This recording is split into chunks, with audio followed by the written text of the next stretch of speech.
What's going on in America today? Why are we over our heads in debt? Why can't the politicians bring debt under control? Why are so many people, often both parents now, working at low-paying, dead-end jobs and still making do with less? What's the future of the American economy and way of life? Why does the government tell us inflation is low when the buying power of our paychecks is declining at an alarming rate? Only a generation ago, bread was a quarter, and you could get a new car for $19.95. The problem is that since 1864, we've had a debt-based banking system. All our money is based on government debt. We cannot extinguish government debt without extinguishing our money supply. That's why talk of paying off the national debt without reforming our banking system is an impossibility. That's why the solution does not lie in discussing the size of the national debt, rather it lies in reforming our banking system. This is the Federal Reserve headquarters in Washington. It sits on this very impressive address, right on Constitution Avenue, right across from the Lincoln Memorial. But is it federal? Is it really part of the United States government? Well, what we're about to show you is that there's nothing federal about the Federal Reserve, and there are no reserves. The name is a deception created back before the Federal Reserve Act was passed in 1913 to make Americans think that America's central bank operates in the public interest. The truth is that the Federal Reserve is a private bank owned by private stockholders and run purely for their private profit. That's exactly correct. The Fed is a privately owned for-profit corporation which, again, has no reserves, at least no reserves available to back up the Federal Reserve notes, which is our common currency. Oh, absolutely. The Federal Reserve is neither federal and has doubtful reserves. It's a private bank that is owned by member banks. And it was chartered under the guise of deceit by an act of Congress in 1913. If there's still any doubt whether the Federal Reserve is a part of the U.S. government, check your local telephone book. In most cities, it is not listed in the blue government pages. It is listed in the business white pages right next to Federal Express, another private company. But more directly, U.S. courts have ruled time and time again that the Fed is a private corporation. Why can't Congress do something about the Fed? Most members of Congress just don't understand the system, and the few who do are afraid to speak up. For example, initially a veteran congressman from Chicago asked us if he could be interviewed for this video. However, both times our camera crew arrived at his office to do the interview, this was all we were able to film. The congressman never appeared, and eventually decided he no longer wanted to participate. But a few others in Congress have been bolder over the years. Here are 3 quick examples. In 1923, Representative Charles A. Lindbergh, a Republican from Minnesota, and father of the famed aviator Lucky Lindy, put it this way: the financial system has been turned over to the Federal Reserve Board. That board administers the finance system by authority of a purely profiteering group. The system is private, conducted for the sole purpose of obtaining the greatest possible profits from the use of other people's money. One of the most outspoken critics in Congress of the Fed was the former chairman of the House Banking and Currency Committee during the Great Depression years. Louis T. McFadden, Republican of Pennsylvania, said in 1932, "We have in this country one of the most corrupt institutions the world has ever known. I refer to the Federal Reserve Board. This evil institution has impoverished the people of the United States and has practically bankrupted our government. It has done this through the corrupt practices of the moneyed vultures who control it." Senator Barry Goldwater was a frequent critic of the Fed. Most Americans have no real understanding of the operation of the international moneylenders. The accounts of the Federal Reserve System have never been audited. It operates outside the control of Congress and manipulates the credit of the United States. The Federal Reserve really even though it is not part of the federal government, it is more powerful than the federal government. It's more powerful than the president, the Congress, and the courts. Now, a lot of people challenge me on that, but let me prove my case. The Federal Reserve determines what the average person's car payment is going to be, what their house payment is going to be, and whether they have a job or not. And I submit to you that that's total control. And the Federal Reserve is the largest single creditor of the United States government. What does Proverbs tell us? The borrower is servant to the lender. What one has to understand is that from the day the Constitution was adopted right up to today, the folks who profit from privately owned central banks, as Madison called them, the money changers, have fought a running battle for control over who gets to print America's money. Why is who prints the money so important? Think of money as just another commodity. If you have a monopoly on a commodity that everyone needs, everyone wants, and nobody has enough of, there are lots of ways to make a profit, and also exert tremendous political influence. That's what this battle is all about. Throughout the history of the United States, the money power has gone back and forth between Congress and some sort of privately owned central bank. The Founding Fathers knew the evils of a privately owned central bank. First of all, they had seen how the privately owned British central bank, the Bank of England, had run up the British national debt to such an extent that Parliament had been forced to place unfair taxes on the American colonies. In fact, as we'll see later, Ben Franklin claimed that this was the real cause of the American Revolution. Most of the Founding Fathers realized the potential dangers of banking and feared bankers' accumulation of wealth and power. Jefferson put it this way: I sincerely believe that banking institutions are more dangerous to our liberties than standing armies. The issuing power should be taken from the banks and restored to the people to whom it properly belongs.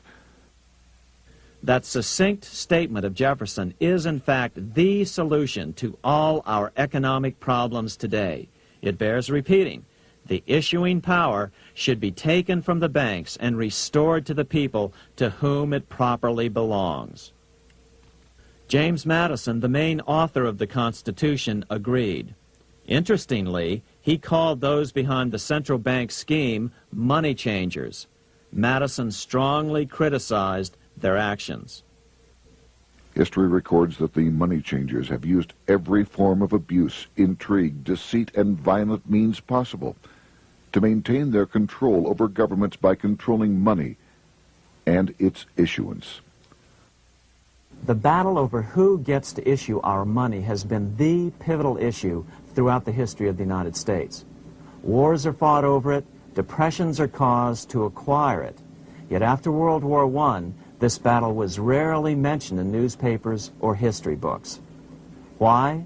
By World War I, the money changers, with their dominant wealth, had seized control of most of the nation's press. Throughout U.S. history, this battle over who gets the power to issue our money has raged. In fact, it's changed hands back and forth 8 times since 1764. Yet this fact has virtually vanished from public view for over 3 generations behind a smokescreen emitted by Fed cheerleaders in the media. Until we stop talking about deficits and government spending and start talking about who controls how much money we have, it's all just a big shell game, a complete and utter deception. It won't matter if you pass an ironclad amendment to the Constitution mandating a balanced budget. Our situation is only going to get worse until we root out the cause at its source. What's the solution for our national problem? First of all, education. That's what this video presentation is all about. But secondly, we must act. We must take back the power to issue our own money. Issuing our own money is not a radical solution. I want to stress that. It's the same solution used at different points in U.S. history by men like Benjamin Franklin, Thomas Jefferson, Andrew Jackson, Martin Van Buren, and Abraham Lincoln. So, to sum it up, in 1913, Congress gave an independent central bank, deceptively named the Federal Reserve, a monopoly over issuing America's money. And the debt generated by this quasi-private corporation is what is killing the American economy. Though the Federal Reserve is now the most powerful central bank in the world, it was not the first. So where did this idea come from? To really understand the magnitude of the problem, we have to travel back to Europe. Just who are these money changers James Madison spoke of? In the Bible, 2,000 years ago, Jesus drove the money changers from the temple. It was the only time Jesus used force during his ministry. What were money changers doing in the temple? When Jews came to Jerusalem to pay their temple tax, they could only pay it with a special coin, the half shekel of the sanctuary. This was a half ounce of pure silver about this size. It was the only coin around at that time which was pure silver and of assured weight without the image of a pagan emperor. Therefore, to Jews, the half shekel was the only coin acceptable to God. But these coins were not plentiful. The money changers had cornered the market on them. Then they raised the price, just like any other commodity, to whatever the market would bear. In other words, money changers were making exorbitant profits because they held a virtual monopoly on money. The Jews had to pay whatever they demanded. To Jesus, this totally violated the sanctity of God's house.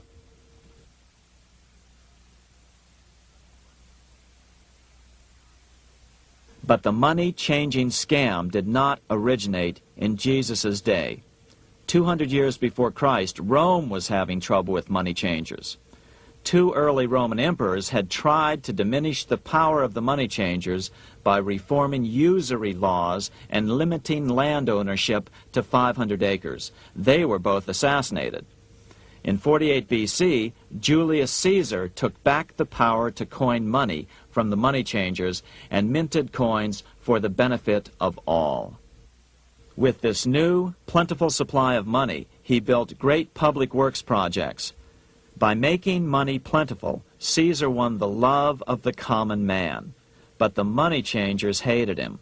Some believe this was an important factor in Caesar's assassination. One thing is for sure, with the death of Caesar came the demise of plentiful money in Rome. Taxes increased, as did corruption. Just as in the case of America today, usury and debased coin became the rule. Eventually, the Roman money supply was reduced by 90%. As a result, the common people lost their lands and their homes, just as is about to happen soon in America. With the demise of plentiful money, the masses lost confidence in the Roman government and refused to support it.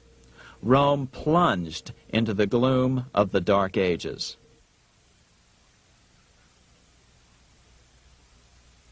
A 1,000 years after the death of Christ, money changers, those who loan out and manipulate the quantity of money, were active in medieval England. In fact, they were so active that acting together, they could manipulate the entire English economy. These were not bankers per se. The money changers generally were the goldsmiths. They were the first bankers because they started keeping other people's gold for safekeeping in their vaults. The first paper money was merely a receipt for gold left at the goldsmith. Paper money caught on because it was more convenient than carrying around a lot of heavy gold and silver coins. Eventually, goldsmiths noticed that only a small fraction of the depositors ever came in and demanded their gold at any one time. Goldsmiths started cheating on the system. They discovered that they could print more money than they had gold, and usually no one would be the wiser. Then they could loan out this extra money and collect interest on it. This was the birth of fractional reserve banking. That is, loaning out many times more money than you have assets on deposit.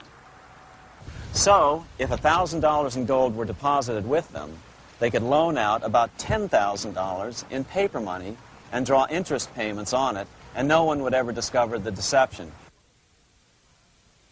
By this means, goldsmiths gradually accumulated more and more wealth and used this wealth to accumulate more and more gold. Today, this practice of loaning out more money than there are reserves is known as fractional reserve banking.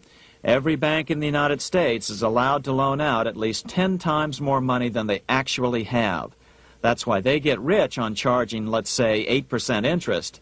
It's not really 8% per year, which is their income. It's 80%. That's why bank buildings are always the largest in town. But does that mean that all interest or all banking should be illegal? Hardly. In the Middle Ages, canon law, the law of the Catholic Church, forbade charging interest on loans. This concept followed the teachings of Aristotle and St. Thomas Aquinas. They taught that the purpose of money was to serve the members of society, to facilitate the exchange of goods needed to lead a virtuous life. Interest, in their belief, hindered this purpose by putting an unnecessary burden on the use of money. In other words, interest was contrary to reason and justice. Reflecting church law in the Middle Ages, Europe forbade charging interest on loans and made it a crime called usury. As commerce grew, and therefore opportunities for investment arose in the late Middle Ages, it came to be recognized that to loan money had a cost for the lender, both in risk and in lost opportunity. So some charges were allowed, but not interest per se. But all moralists, no matter what religion, condemn fraud, oppression of the poor, and injustice as clearly immoral. As we will see, fractional reserve lending is rooted in a fraud, results in widespread poverty, and reduces the value of everyone else's money. The ancient goldsmiths discovered that extra profits could be made by rowing the economy between easy money and tight money. When they made money easier to borrow, then the amount of money in circulation expanded. Money was plentiful. People took out more loans to expand their businesses. But then the money changers would tighten the money supply. They would make loans more difficult to get. What would happen? Just what happens today. A certain percentage of people could not repay their previous loans and could not take out new loans to repay the old ones. Therefore, they went bankrupt and had to sell their assets to the goldsmiths for pennies on the dollar. The same thing is still going on today. Only today, we call this rowing of the economy up and down the business cycle. Like Julius Caesar, King Henry I of England finally resolved to take the money power away from the goldsmiths about 1100 AD. Henry could have used anything as money, seashells, feathers, or even yak dung, as is often done in remote Tibetan provinces. But he invented one of the most unusual money systems in history. It was called the tally stick system. Here I have one of the few surviving examples of this form of British money, which lasted 726 years until 1826, a tally stick. The tally system was adopted to avoid the monetary manipulation of the goldsmiths. Tally sticks were money fabricated out of sticks of polished wood. Notches were cut along one edge of the stick to indicate the denominations. Then the stick was split lengthwise through the notches so that both pieces still had a record of the notches. The king kept one half to protect against counterfeiting. Then he would spend the other half into the economy and they would circulate as money. This particular tally stick is huge. It represented 25,000 pounds. One of the original stockholders in the Bank of England purchased his original shares with this stick. In other words, he bought shares in the world's richest and most powerful corporation with a stick of wood. It's ironic that after its formation in 1694, the Bank of England attacked the tally stick system because it was money outside the power of the money changers, just as King Henry had wanted it to be. Why do people accept sticks of wood for money? That's a great question. Throughout history, people traded anything they thought had value and used as money. You see, the secret is that money is only what people agree on to use as money. What's our paper money today? It's really just paper. But here's the trick. King Henry ordered that tally sticks had to be used to pay the king's taxes. This built-in demand for tally sticks immediately made them circulate and be accepted as money.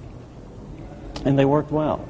In fact, no other form of money has worked so well for so long as tally sticks.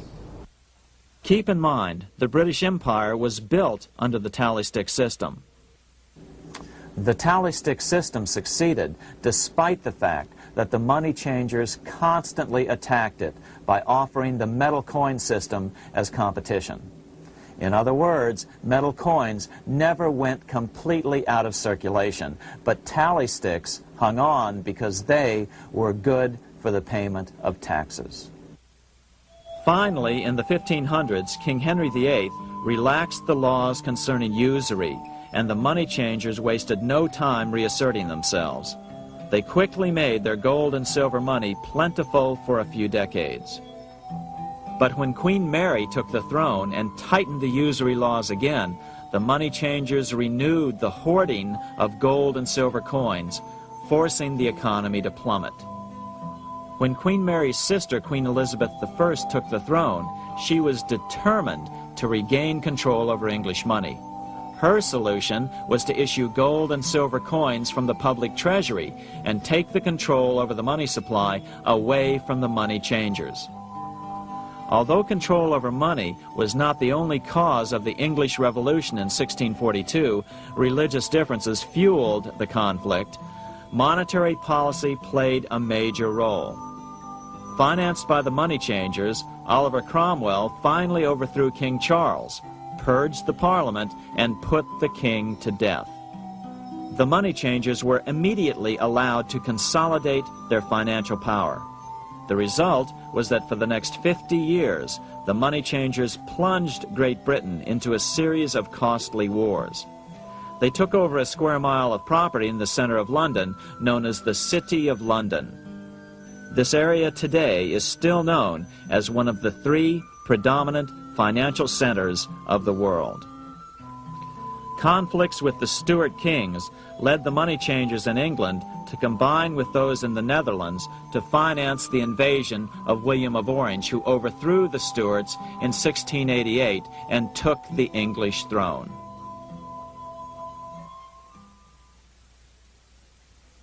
By the end of the 1600s, England was in financial ruin. 50 years of more or less continuous wars with France and Holland had exhausted her. Frantic government officials met with the money changers to beg for the loans necessary to pursue their political purposes. The price was high. A government-sanctioned, privately owned bank which could issue money created out of nothing. It was to be the modern world's first privately owned central bank, the Bank of England.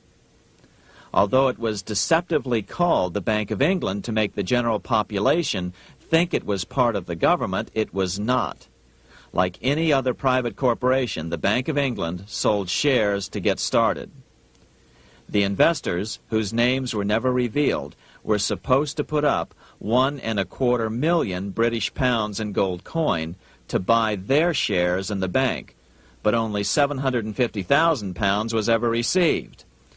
Despite that, the bank was duly chartered in 1694 and started out in the business of loaning out several times the money it supposedly had in reserves, all at interest. In exchange, the new bank would loan British politicians as much of the new currency as they wanted, as long as they secured the debt by direct taxation of the British people. So, legalization of the Bank of England amounted to nothing less than legal counterfeiting of a national currency for private gain. Unfortunately, nearly every nation now has a privately controlled central bank using the Bank of England as the basic model. Such is the power of these central banks that they soon take total control over a nation's economy. It soon amounts to nothing but a plutocracy, rule by the rich. It would be like putting control of the army in the hands of the mafia. The danger of tyranny would be extreme. Yes, we need central banks. No, we do not need them in private hands. The central bank scam is really a hidden tax. The nation sells bonds to the central bank to pay for things it does not have the political will to raise taxes to pay for. But the bonds are purchased with money the central bank creates out of nothing. More money in circulation makes your money worth less. The government gets as much money as it needs, and the people pay for it in inflation. The beauty of the plan is that not one person in 1,000 can figure it out because it's usually hidden behind complex-sounding economics gibberish. With the formation of the Bank of England, the nation was soon awash in money. Prices throughout the country doubled. Massive loans were granted for just about any wild scheme.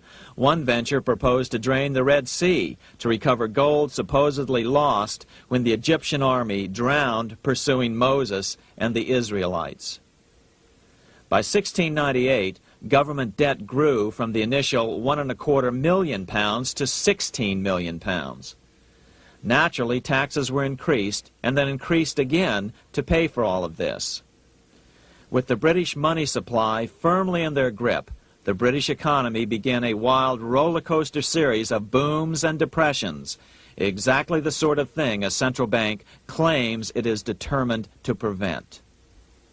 There are two things which I think are intrinsic not just to the Bank of England but to central banking generally. The first is an involvement in the formulation of monetary policy with the specific objective of achieving monetary stability. However, since the Bank of England took control, the British pound has rarely been stable. Now let's take a look at the role of the Rothschild family, the family said to be the wealthiest in the world.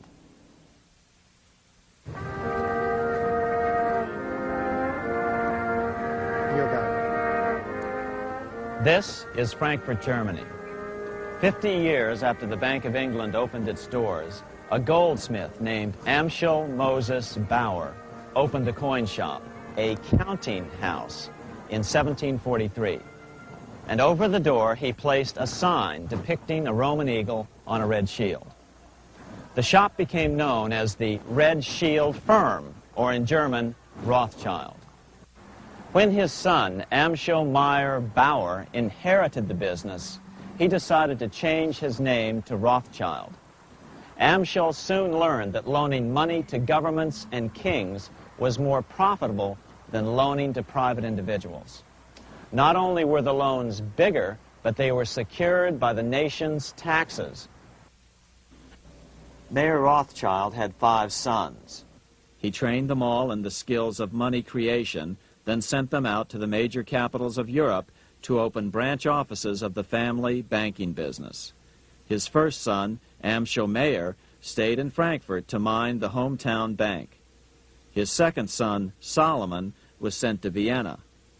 His third son, Nathan, was clearly the most clever. He was sent to London at age 21 in 1798, 100 years after the founding of the Bank of England. His fourth son, Karl, went to Naples, and his fifth son, Jacob, went to Paris.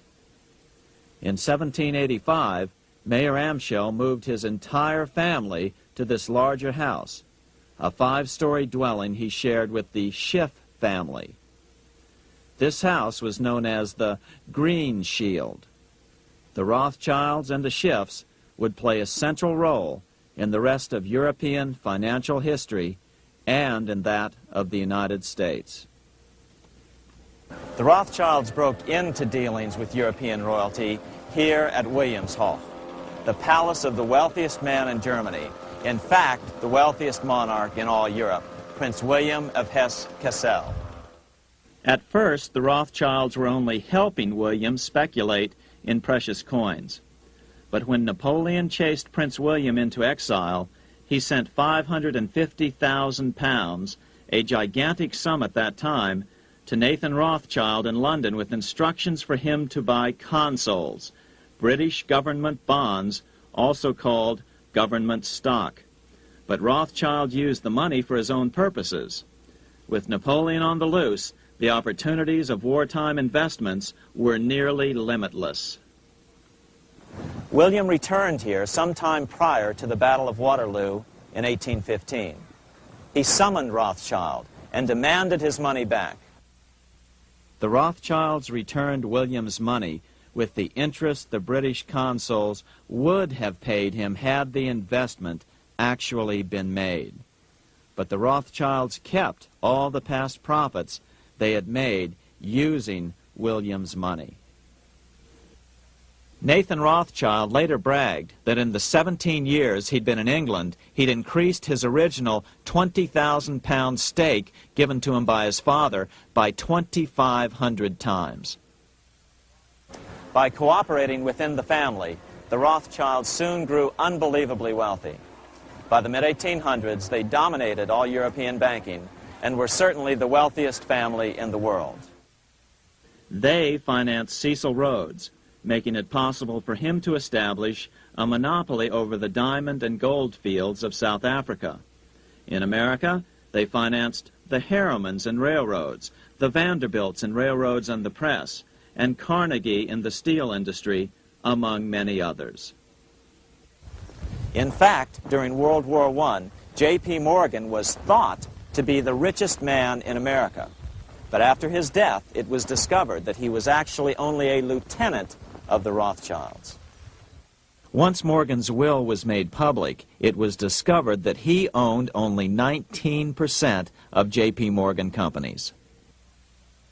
By 1850, James Rothschild, the heir of the French branch of the family, was said to be worth 600 million French francs, 150 million more than all the other bankers in France put together. He built this mansion called Ferrier, just east of Paris. Wilhelm I, on seeing it, exclaimed, "Kings couldn't afford this. It could only belong to a Rothschild." Another 19th century French commentator put it this way: "There is but one power in Europe, and that is Rothschild." There is no evidence that their predominant standing in European or world finance has changed. Now let's take a look at the results the Bank of England had produced on the British economy and how that later was the root cause of the American Revolution.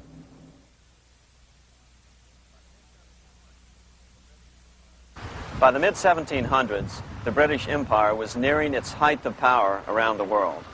But Britain had fought 4 costly wars in Europe since the creation of their privately owned central bank, the Bank of England. The cost had been high. To finance these wars, the British Parliament here had borrowed heavily from the bank. By the mid-1700s, the government's debt here in Britain was £140 million, a staggering sum for those days. Consequently, the British government embarked on a program of trying to raise revenues from their American colonies in order to make their interest payments to the bank. But in America, it was a different story. The scourge of a privately owned central bank had not yet hit. This is Independence Hall in Philadelphia, where the Declaration of Independence and Constitution were signed. In the mid-1700s, pre-revolutionary America was still relatively poor. There was a severe shortage of precious metal coins to trade for goods, so the early colonists were forced to experiment with printing their own homegrown paper money. Some of these experiments were successful. Franklin was a big supporter of the colonies printing their own paper money. In 1757, Franklin was sent to London. He ended up staying for the next 18 years here, nearly until the start of the American Revolution. During this period, the American colonies began to issue their own money. Called colonial scrip, the endeavor was very successful. It provided a reliable medium of exchange, and it also helped to provide a feeling of unity between the colonies. Remember, colonial scrip was just paper money, debt-free money, printed in the public interest, and not backed by gold or silver coin. In other words, it was a totally fiat currency. One day, officials of the Bank of England asked Franklin how he would account for the newfound prosperity of the colonies. Without hesitation, he replied, "That is simple. In the colonies, we issue our own money. It is called colonial scrip. We issue it in proper proportion to the demands of trade and industry to make the products pass easily from the producers to the consumers. In this manner, creating for ourselves our own paper money, we control its purchasing power, and we have no interest to pay to no one." This was just common sense to Franklin, but you can imagine the impact it had on the Bank of England.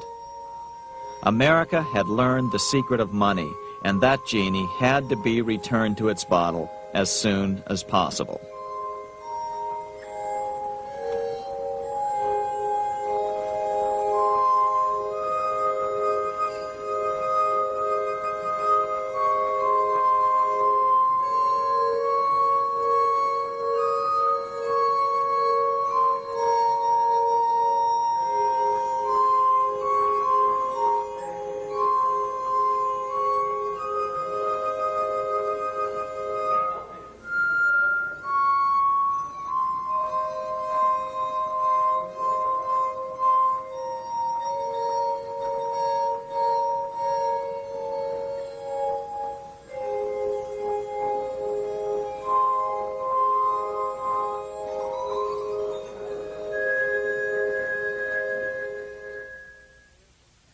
As a result, Parliament hurriedly passed the Currency Act of 1764.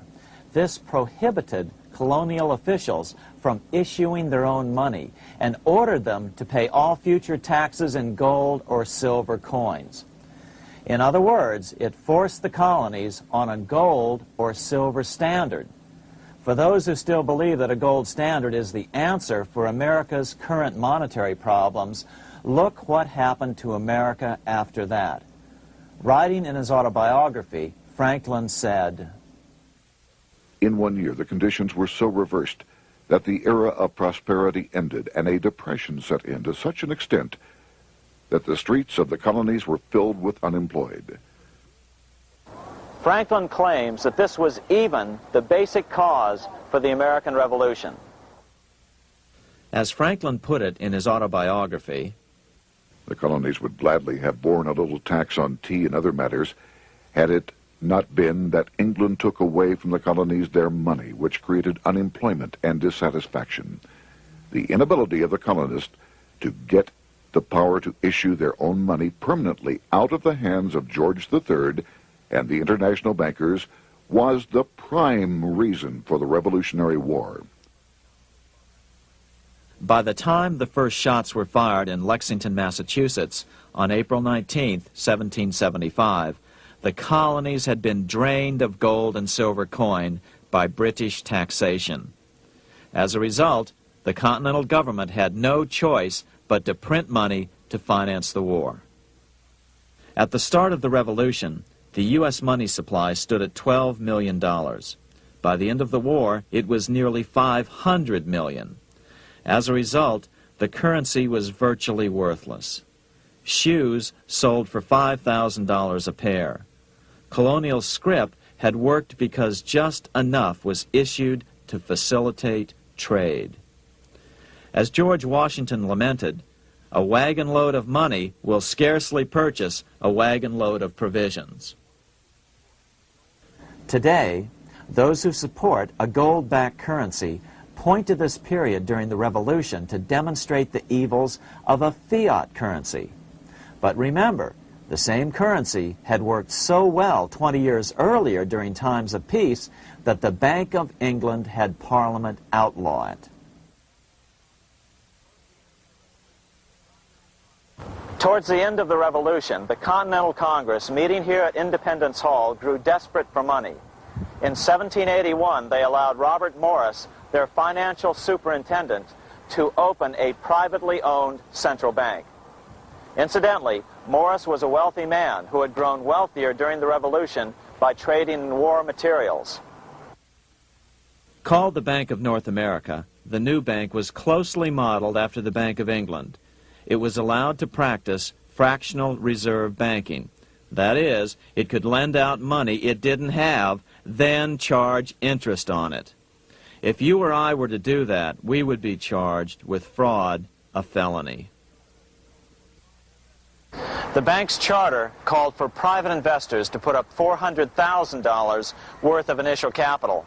But when Morris was unable to raise the money, he brazenly used his political influence to have gold deposited in the bank, which had been loaned to America by France. He then loaned this money to himself and his friends to reinvest in shares of the bank. And, like the Bank of England, the bank was given a monopoly over the national currency. Soon the dangers became clear. The value of American currency continued to plummet. So, 4 years later, in 1785, the bank's charter was not renewed.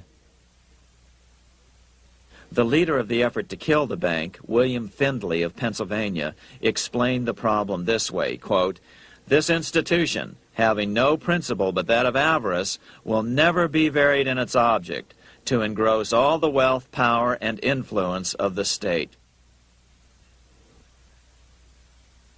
The men behind the Bank of North America, Alexander Hamilton, Robert Morris, and the bank's president, Thomas Weiling, did not give up. Only 6 years later, Hamilton, then Secretary of the Treasury, and his mentor, Morris, rammed a new privately owned central bank through the new Congress. Called the first bank of the United States, Thomas Weiling again served as the bank's president. The players were the same, only the name of the bank was changed.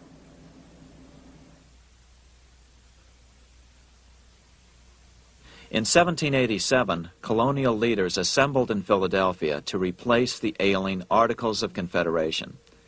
As we saw earlier, both Thomas Jefferson and James Madison were unalterably opposed to a privately owned central bank. They had seen the problems caused by the Bank of England. They wanted nothing of it. As Jefferson later put it, "If the American people ever allow private banks to control the issue of their currency, first by inflation, then by deflation, the banks and the corporations which grow up around them will deprive the people of all property until their children wake up homeless on the continent their fathers conquered." During the debate over the future monetary system, another one of the founding fathers, Gouverneur Morris, castigated the motivations of the owners of the Bank of North America. Gouverneur Morris headed the committee that wrote the final draft of the Constitution. Morris knew the motivations of the bank well.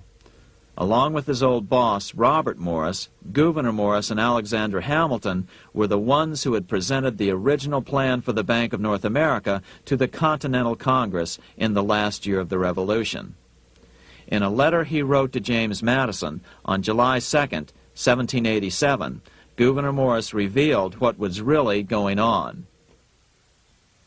"The rich will strive to establish their dominion and enslave the rest. They always did. They always will.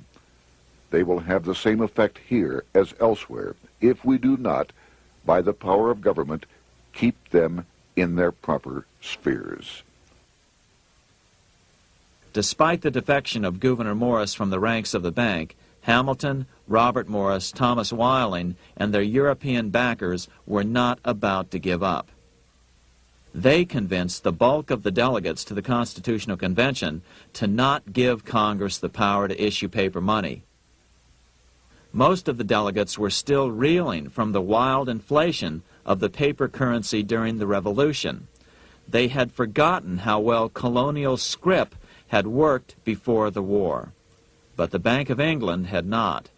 The money changers could not stand to have America printing her own money again. So the Constitution is silent on the matter. This grievous defect left the door wide open for the money changers, just as they had planned.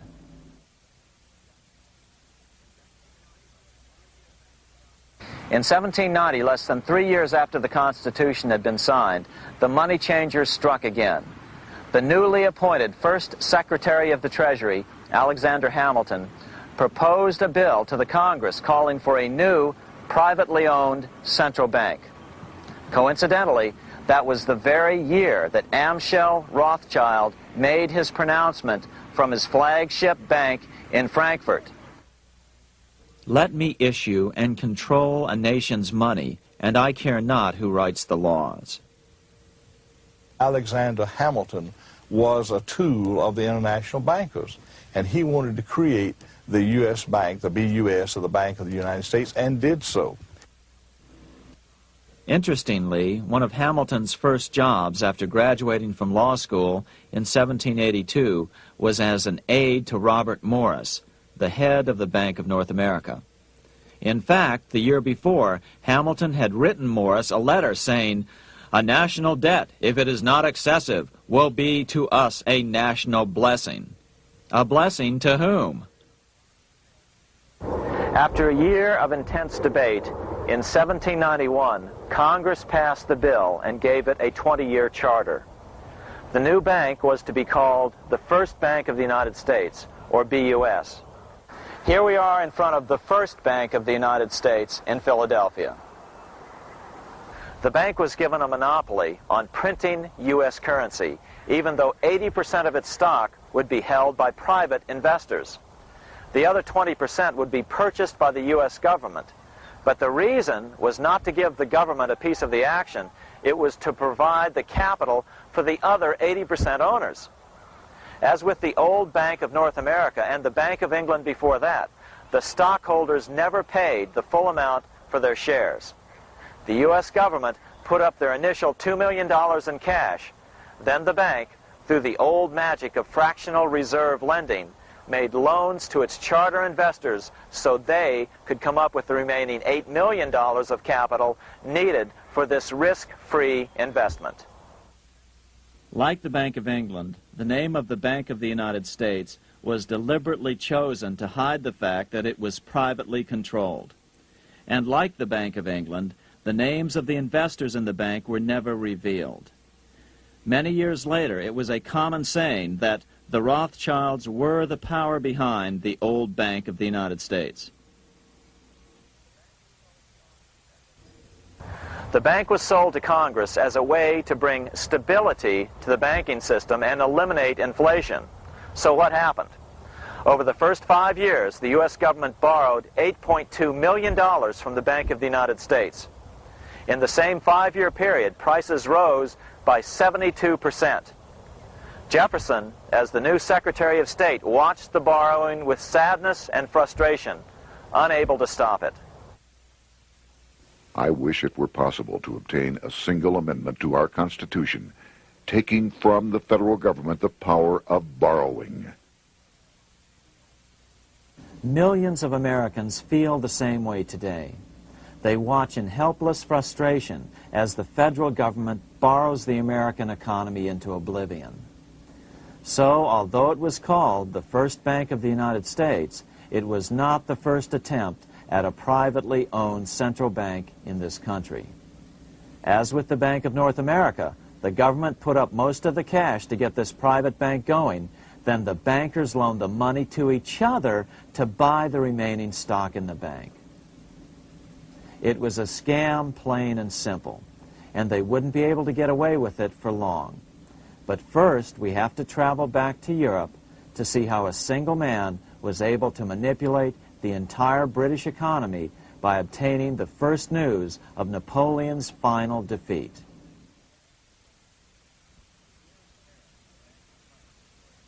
Here in Paris, the Bank of France was organized in 1800, just like the Bank of England. But Napoleon decided France had to break free of debt, and he never trusted the Bank of France. He declared that when a government is dependent upon bankers for money, the bankers, not the leaders of the government, are in control. The hand that gives is above the hand that takes. Money has no motherland. Financiers are without patriotism and without decency. Their sole object is gain. Back in America, unexpected help was about to arrive. In 1800, Thomas Jefferson narrowly defeated John Adams to become the third president of the United States. By 1803, Jefferson and Napoleon had struck a deal. The U.S. would give Napoleon $3 million in gold in exchange for a huge chunk of territory west of the Mississippi River, the Louisiana Purchase. With that $3 million, Napoleon quickly forged an army and set off across Europe, conquering everything in his path. But the Bank of England quickly rose to oppose him. They financed every nation in his path, reaping the enormous profits of war. Prussia, Austria, and finally Russia all went heavily into debt in a futile attempt to stop Napoleon. 4 years later, with the main French army in Russia, 30-year-old Nathan Rothschild, the head of the London office of the Rothschild family, personally took charge of a bold plan to smuggle a much-needed shipment of gold right through France to finance an attack by the Duke of Wellington from Spain. Nathan later bragged at a dinner party in London that it was the best business he'd ever done. Little did he know that he would do much better business in the near future. Wellington's attacks from the south and other defeats eventually forced Napoleon to abdicate, and Louis XVIII was crowned king. Napoleon was exiled to Elba, a tiny island off the coast of Italy, supposedly exiled from France forever. While Napoleon was in exile on Elba, temporarily defeated by England with the financial help of the Rothschilds, America was trying to break free of its central bank as well.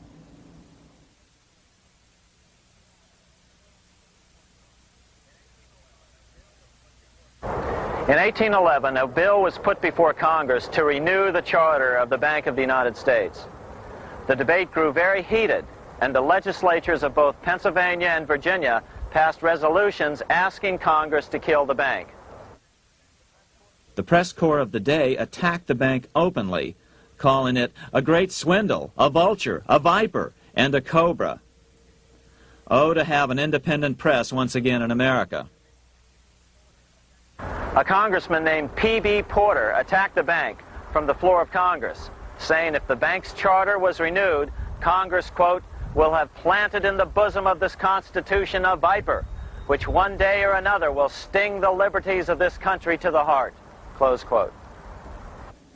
Prospects didn't look that good for the bank. Some writers have even claimed that Nathan Rothschild warned that the United States would find itself involved in a most disastrous war if the bank's charter were not renewed. But it wasn't enough. When the smoke had cleared, the renewal bill was defeated by a single vote in the House and was deadlocked in the Senate. By now, America's fourth president, James Madison, was in the White House. Remember, Madison was a staunch opponent of the bank. His vice president, George Clinton, broke a tie in the Senate and sent the bank into oblivion. Within 5 months, England attacked the U.S., and the War of 1812 was on. But the British were still busy fighting Napoleon, and so the War of 1812 ended in a draw in 1814. Though the money changers were temporarily down, they were far from out. It would take them only another 2 years to bring back their bank bigger and stronger than ever.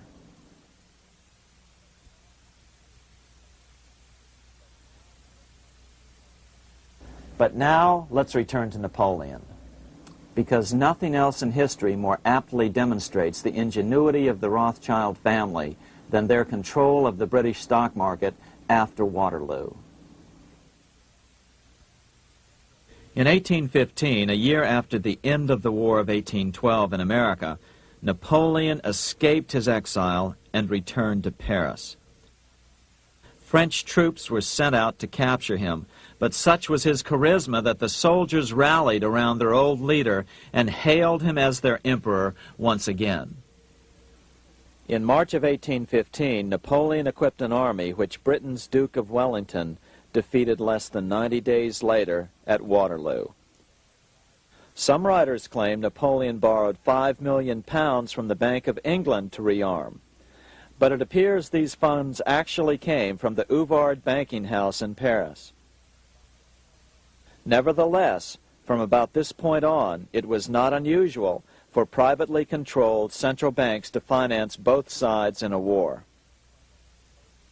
Why would a central bank finance opposing sides in a war? Because war is the biggest debt generator of them all. A nation will borrow any amount for victory. The ultimate loser is loaned just enough to hold out the vain hope of victory, and the ultimate winner is given enough to win. Besides, such loans are usually conditioned upon the guarantee that the victor will honor the debts of the vanquished.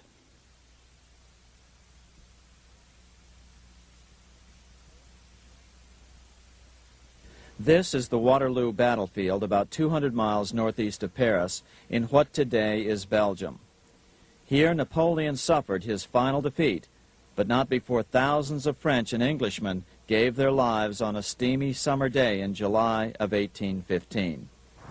Right over there, on June 18, 1815, 74,000 French troops met 67,000 troops from Britain and other European nations.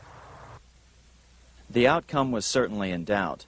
In fact, had Napoleon attacked a few hours earlier, he would probably have won the battle. But no matter who won or lost, back in London, Nathan Rothschild planned to use the opportunity to try to seize control over the British stock and bond market and possibly even the Bank of England.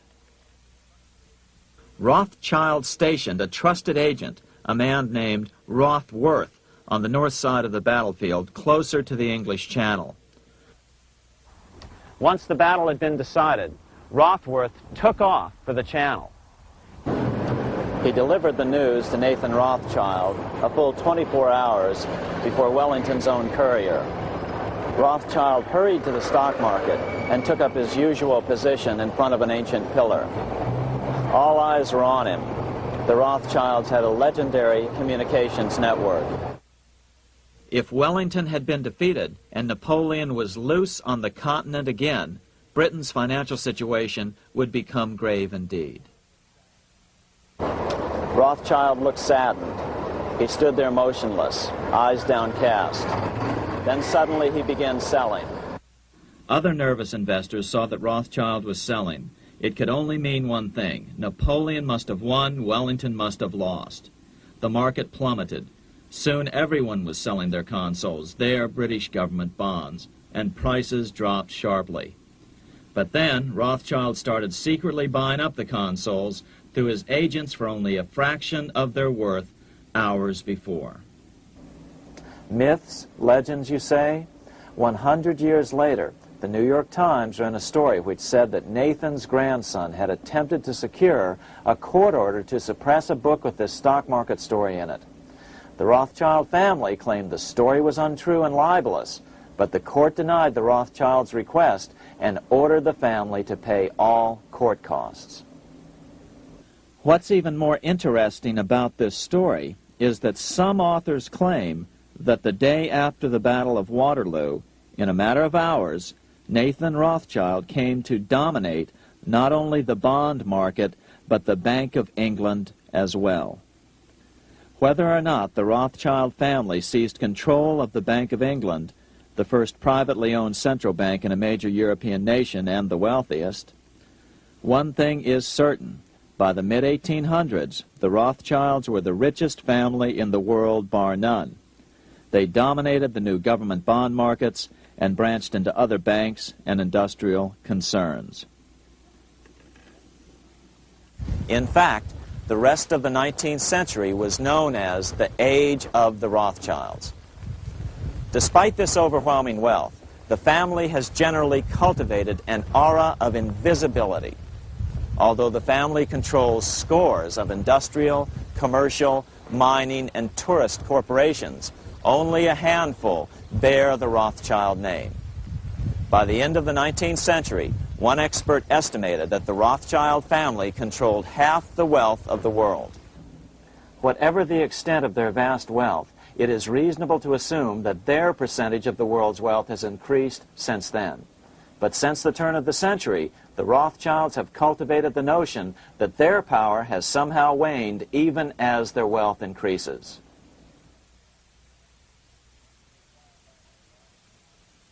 Meanwhile, back in Washington in 1816, just 1 year after Waterloo and Rothschild's alleged takeover of the Bank of England, the American Congress passed a bill permitting yet another privately owned central bank. This bank was called the Second Bank of the United States. The new bank's charter was a copy of the previous banks. The U.S. government would own 20% of the shares of the bank. Of course, the federal share was paid by the Treasury up front into the bank's coffers. Then, through the magic of fractional reserve lending, it was transformed into loans to private investors who then bought the remaining 80% of the shares. Just as before, the primary stockholders remained a secret. But it is known that the largest block of shares, about 1/3 of the total, were sold to foreigners. As one observer put it, it is certainly no exaggeration to say that the Second Bank of the United States was rooted as deeply in Britain as it was in America. So, by 1816, some authors claim the Rothschilds had taken control over the Bank of England and backed a new, privately owned central bank in America as well.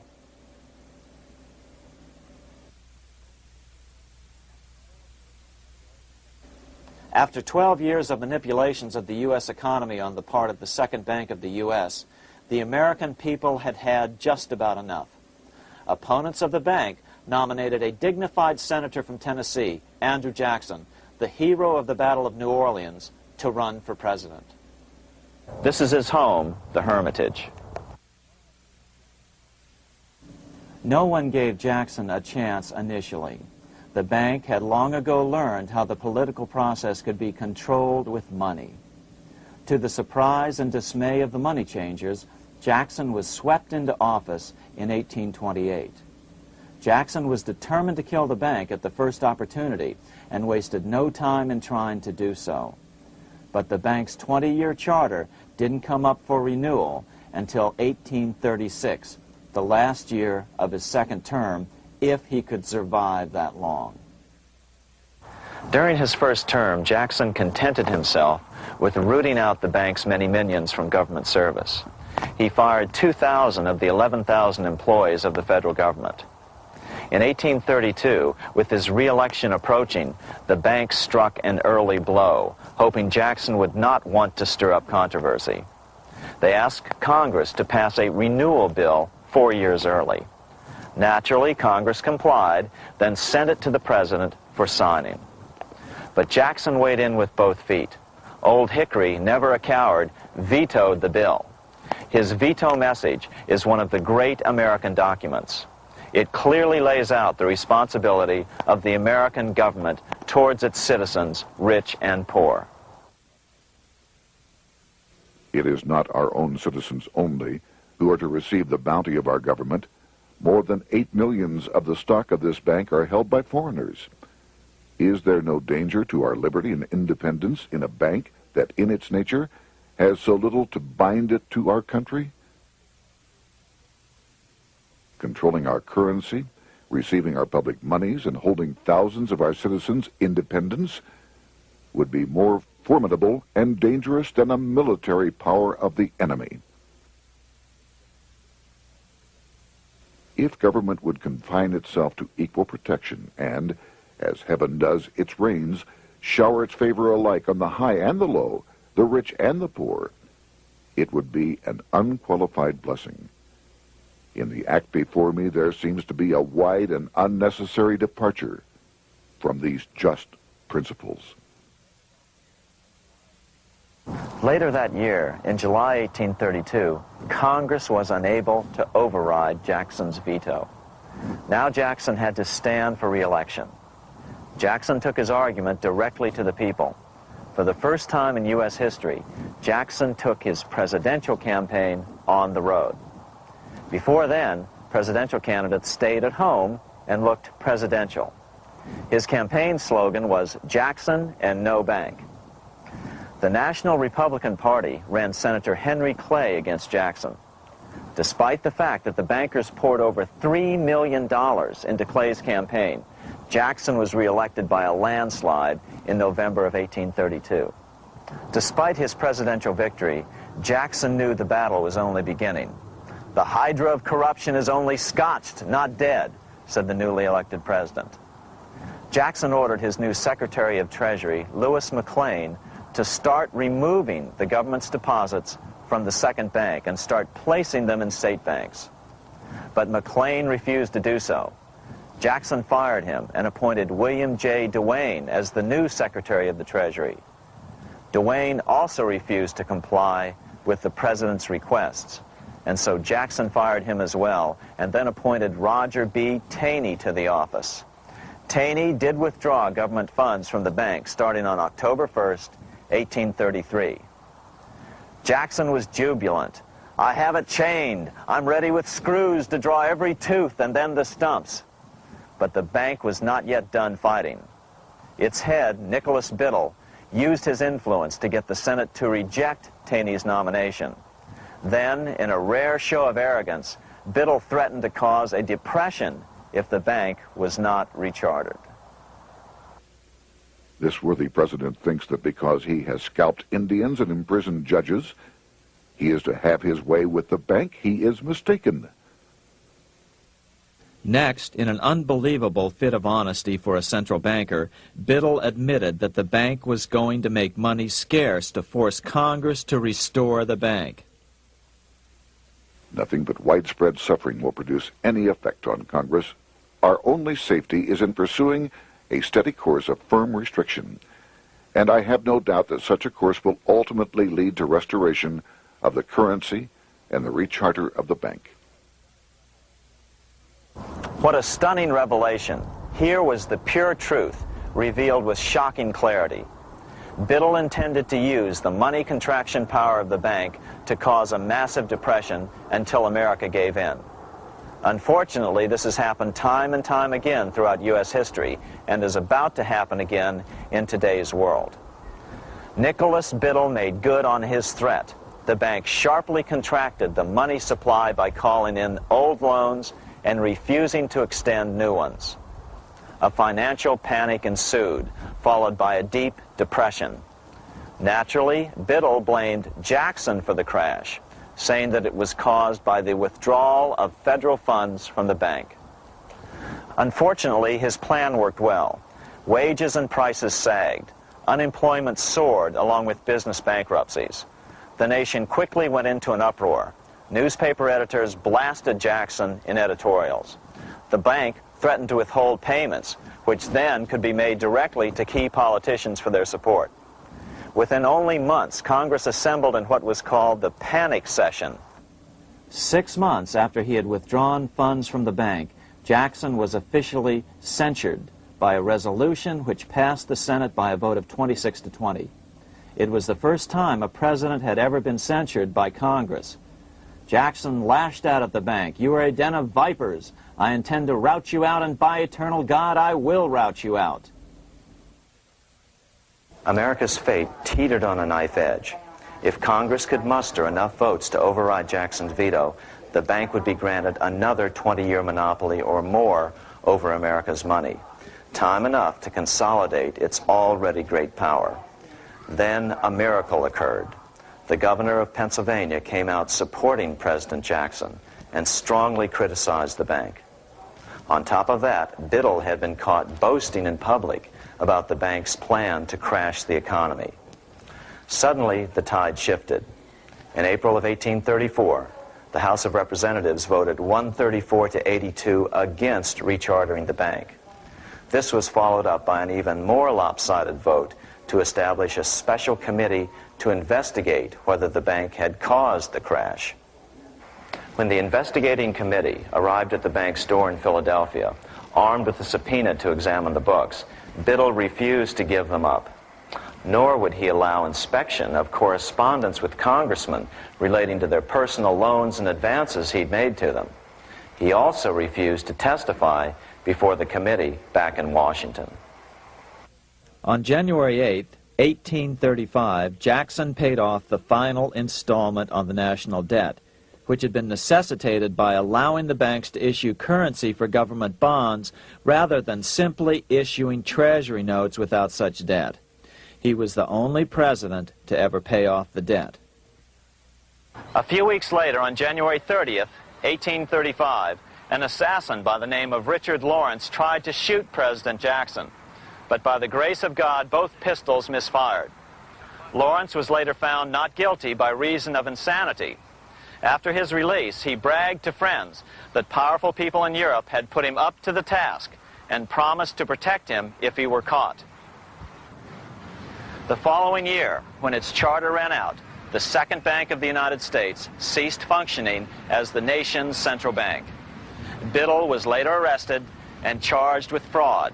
He was tried and acquitted, but died shortly thereafter while still tied up in civil suits. After his second term as president, Jackson retired here to the Hermitage outside of Nashville to live out his life. He is still remembered here for his determination to kill the bank. In fact, he killed it so well that it took the money changers 77 years to undo the damage. When asked what his most important accomplishment had been, Jackson replied, "I killed the bank." Unfortunately, even Jackson failed to grasp the entire picture and its root cause. Although Jackson had killed the central bank, the most insidious weapon of the money changers, fractional reserve banking, remained in use by the numerous state-chartered banks. This fueled economic instability in the years before the Civil War. Still, the central bankers were out, and as a result, America thrived as it expanded westward. During this time, the principal money changers struggled to regain their lost centralized power, but to no avail. Then, finally, they reverted to the old central bankers' formula: war to create debt and dependency. If they couldn't get their central bank any other way, America could be brought to its knees by plunging it into a civil war, just as they had done in 1812 after the first Bank of the United States was not rechartered. 1 month after the inauguration of Abraham Lincoln, the first shots of the American Civil War were fired here at Fort Sumter, South Carolina, on April 12, 1861. Certainly slavery was a cause for the Civil War, but not the primary cause. Lincoln knew that the economy of the South depended upon slavery, and so before the Civil War, he had no intention of eliminating it. Lincoln had put it this way in his inaugural address only 1 month earlier. I have no purpose, directly or indirectly, to interfere with the institution of slavery in the states where it now exists. I believe I have no lawful right to do so, and I have no inclination to do so. Even after the first shots were fired here at Fort Sumter, Lincoln continued to insist that the Civil War was not about the issue of slavery. My paramount objective is to save the Union, and it is not either to save or destroy slavery. If I could save the Union without freeing any slave, I would do it. So what was the Civil War all about? There were many factors at play. Northern industrialists had used protective tariffs to prevent the southern states from buying cheaper European goods. Europe retaliated by stopping cotton imports from the South. The southern states were in a double financial bind. They were forced to pay more for most of the necessities of life, while their income from cotton exports plummeted. The South was angry. But there were other factors at work. The money changers were still stung by America's withdrawal from their control 25 years earlier. Since then, America's wildcat economy had made the nation rich, a bad example for the rest of the world. The central bankers now saw an opportunity to split the rich new nation, to divide and conquer by war. Was this just some sort of wild conspiracy theory at the time? Well, let's take a look at what a well-placed observer of the scene had to say at the time. His name was Otto von Bismarck, Chancellor of Germany, the man who united the German states a few years later. The division of the United States into federations of equal force was decided long before the Civil War by the high financial powers of Europe. These bankers were afraid that the United States, if they remained as one bloc and as one nation, would attain economic and financial independence which would upset their financial domination over the world. Within months after the first shots here at Fort Sumter, the central bankers loaned Napoleon III of France, the nephew of the Waterloo Napoleon, 210 million francs to seize Mexico and station troops along the southern border of the U.S., taking advantage of their war to violate the Monroe Doctrine and return Mexico to colonial rule. No matter what the outcome of the Civil War, a weakened America, heavily indebted to the money changers, would open up Central and South America once again to European colonization and domination. The very thing America's Monroe Doctrine had forbade in 1823. At the same time, Great Britain moved 11,000 troops into Canada and positioned them menacingly along America's northern border. The British fleet went to war alert should their quick intervention be called for. Lincoln knew he was in a double bind. That's why he agonized over the fate of the Union. There was a lot more to it than just differences between the North and the South. That's why his emphasis was always on union and not merely the defeat of the South. But Lincoln needed money to win. In 1861, Lincoln and his Secretary of Treasury, Salmon P. Chase, went to New York to apply for the necessary loans. The money changers, anxious to see the Union fail, offered loans at 24 to 36% interest. Lincoln said thanks, but no thanks, and returned to Washington. Lincoln sent for an old friend, Colonel Dick Taylor of Chicago, and put him on the problem of financing the war. During one meeting, Lincoln asked Taylor what he'd discovered. Taylor put it this way. Why, Lincoln, that is easy. Just get Congress to pass a bill authorizing the printing of full legal tender Treasury notes, and pay your soldiers with them, and go ahead and win your war with them also. When Lincoln asked if the people of the United States would accept the notes, Taylor said, "The people, or anyone else, will not have any choice in the matter if you make them full legal tender. They will have the full sanction of the government and be just as good as any money, as Congress is given that express right by the Constitution." So that's exactly what Lincoln did. In 1862-63, he printed up $450 million worth of the new bills. In order to distinguish them from other banknotes in circulation, he printed them in green ink on the back side. That's why the notes were called greenbacks. With this new money, Lincoln paid the troops and bought their supplies. During the course of the war, nearly $450 million worth of greenbacks were printed at no interest to the federal government. Lincoln understood who was really pulling the strings and what was at stake for the American people. This is how he explained his rationale. The government should create, issue, and circulate all the currency and credit needed to satisfy the spending power of the government and the buying power of consumers. The privilege of creating and issuing money is not only the supreme prerogative of government, but it is the government's greatest creative opportunity. By the adoption of these principles, the taxpayers will be saved immense sums of interest. Money will cease to be master and become the servant of humanity. A truly incredible editorial in the London Times explained the central bankers' attitude towards Lincoln's greenbacks. If this mischievous financial policy, which has its origins in North America, shall become indurated down to a fixture, then That government will furnish its own money without cost. It will pay off debts and be without debt. It will have all the money necessary to carry on its commerce.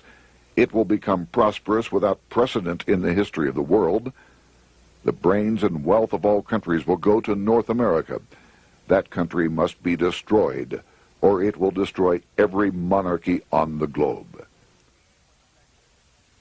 The scheme was effective, so effective that the next year, 1863, with Federal and Confederate troops beginning to mass for the decisive battle of the Civil War, and the Treasury in need of further congressional authority to issue more greenbacks, Lincoln allowed the bankers to push through the National Bank Act. These new national banks would operate under a virtual tax-free status and collectively had the exclusive monopoly power to create the new form of money, banknotes. Though greenbacks continued to circulate, their numbers were not increased. But most importantly, from this point on, the entire U.S. money supply would be created out of debt by bankers buying U.S. government bonds and issuing them for reserves for banknotes. As historian John Kenneth Galbraith explained it, in numerous years following the war, the federal government ran a heavy surplus. It could not, however, pay off its debt, retire its securities, because to do so meant there would be no bonds to back the national banknotes. To pay off the debt was to destroy the money supply. Later in 1863, Lincoln got some unexpected help from Tsar Alexander II of Russia. The Tsar, like Bismarck in Germany, knew what the international money changers were up to and had steadfastly refused to let them set up a central bank in Russia. If America survived and was able to remain out of their clutches, the Tsar's position would remain secure. If the bankers were successful at dividing America and giving the pieces back to Great Britain and France, both nations under control of their central banks, eventually they would threaten Russia again. So the Tsar gave orders that if either England or France actively intervened and gave aid to the South, Russia would consider such action as a declaration of war. He did the same with part of his Pacific Fleet and sent them to port in San Francisco. Lincoln was reelected the next year, 1864. Had he lived, he would surely have killed the national bank's money monopoly extracted from him during the war. On November 21, 1864, he wrote a friend the following: The money power preys upon the nation in times of peace and conspires against it in times of adversity. It is more despotic than monarchy, more insolent than autocracy, more selfish than bureaucracy. Shortly before Lincoln was murdered, his former Secretary of Treasury, Salmon P. Chase, bemoaned his role in helping secure the passage of the National Banking Act only 1 year earlier. My agency in promoting the passage of the National Banking Act was the greatest financial mistake in my life. It has built up a monopoly which affects every interest in the country. On April 14, 1865, 41 days after his second inauguration and just 5 days after Lee surrendered to Grant at Appomattox, Lincoln was shot by John Wilkes Booth at Ford's Theater. Bismarck, Chancellor of Germany, lamented the death of Abraham Lincoln. The death of Lincoln was a disaster for Christendom. There was no man in the United States great enough to wear his boots. I fear that foreign bankers, with their craftiness and tortuous tricks, will entirely corrupt the exuberant riches of America and use it systematically to corrupt modern civilization. They will not hesitate to plunge the whole of Christendom into wars and chaos in order that the earth should become their inheritance. Bismarck well understood the money changers' plan. Allegations that international bankers were responsible for Lincoln's assassination surfaced in Canada 70 years later in 1934. Gerald G. McGeer, a popular and well-respected Canadian attorney, revealed this stunning charge in a 5-hour speech before the Canadian House of Commons, blasting Canada's debt-based money system. Remember, it was 1934, the height of the Great Depression, which was ravaging Canada as well. McGeer had obtained evidence deleted from the public record, provided to him by Secret Service agents at the trial of John Wilkes Booth, after Booth's death. McGeer said it showed that Booth was a mercenary working for the international bankers. According to an article in the Vancouver Sun of May 2nd, 1934, Abraham Lincoln, the martyred emancipator of the slaves, was assassinated through the machinations of a group representative of the international bankers who feared the United States president's national credit ambitions. There was only one group in the world at that time who had any reason to desire the death of Lincoln. They were the men opposed to his national currency program and who had fought him throughout the whole Civil War on his policy of greenback currency. Interestingly, McGeer claimed that Lincoln was assassinated not only because international bankers wanted to reestablish a central bank in America, but because they also wanted to base America's currency on gold. Gold they controlled. In other words, put America on a gold standard. Lincoln had done just the opposite by issuing U.S. notes, greenbacks, which were based purely on the good faith and credit of the United States. The article quoted McGeer as saying, "They were the men interested in the establishment of the gold standard and the right of the bankers to manage the currency and credit of every nation in the world. With Lincoln out of the way, they were able to proceed with that plan and did proceed with it in the United States. Within 8 years after Lincoln's assassination, silver was demonetized and the gold standard money system set up in the United States." Not since Lincoln has the U.S. issued debt-free United States notes. These red-sealed bills, which were issued in 1963, were not a new issue from President Kennedy, but merely the old greenbacks reissued year after year. In another act of folly and ignorance, the 1994 Regal Act actually authorized the replacement of Lincoln's greenbacks with debt-based notes. In other words, greenbacks were in circulation in the United States until 1994. Why was silver bad for the bankers and gold good? Simple. Because silver was plentiful in the United States. It was very hard to control. Gold was, and always has been, scarce. Throughout history, it has been relatively easy to monopolize gold, but silver has historically been 15 times more plentiful. With Lincoln out of the way, the money changers' next objective was to gain complete control over America's money. This was no easy task. With the opening of the American West, silver had been discovered in huge quantities. On top of that, Lincoln's greenbacks were generally popular.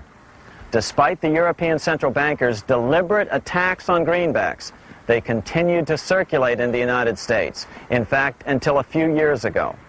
According to historian W. Cleon Skousen, right after the Civil War, there was considerable talk about reviving Lincoln's brief experiment with the constitutional monetary system. Had not the European Money Trust intervened, it would have no doubt become an established institution. it is clear that the concept of America printing her own debt-free money sent shockwaves throughout the European central banking elite. They watched with horror as Americans clamored for more greenbacks. They may have killed Lincoln, but support for his monetary ideas grew. On April 12, 1866, nearly 1 year to the day of Lincoln's assassination, Congress went to work at the bidding of the European central banking interests. It passed the Contraction Act, authorizing the Secretary of the Treasury to begin to retire some of the greenbacks in circulation and thereby contract the money supply. Authors Theodore R. Thorin and Richard F. Warner explained the results of the money contraction in their classic book on the subject, The Truth in Money Book. The hard times which occurred after the Civil War could have been avoided if the greenback legislation had continued as President Lincoln had intended. Instead, there were a series of money panics, what we call recessions, which put pressure on Congress to enact legislation to place the banking system under centralized control. Eventually, the Federal Reserve Act was passed on December 23, 1913. In other words, the money changers wanted two things: the reinstitution of a central bank under their exclusive control, and two, an American currency backed by gold. Their strategy was twofold. First of all, cause a series of panics to try to convince the American people that only centralized control of the money supply could provide economic stability. And secondly, remove so much money from the system that most Americans would be so desperately poor that they either wouldn't care or would be too weak to oppose the bankers. In 1866, there was $1.8 billion in currency in circulation in the United States, about $50.46 per capita. In 1867 alone, $500 million, $500 million, was removed from the U.S. money supply. 10 years later, in 1876, America's money supply was reduced to only $600 million. In other words, 2/3 of America's money had been called in by the bankers. Only $14.60 per capita remained in circulation. 10 years later, the money supply had been reduced to only $400 million, even though the population had boomed. The result was that only $6.67 per capita remained in circulation, a 760% loss in buying power over 20 years. Today, economists try to sell the idea that recessions and depressions are a natural part of something they call the business cycle. The truth is, our money supply is manipulated now just as it was before and after the Civil War. How did this happen? How did money become so scarce? Simple. Bank loans were called in and no new ones were given. In addition, silver coins were melted down. In 1872, a man named Ernest Sed was given 100,000 pounds, about $500,000, by the Bank of England and sent to America to bribe necessary congressmen to get silver demonetized.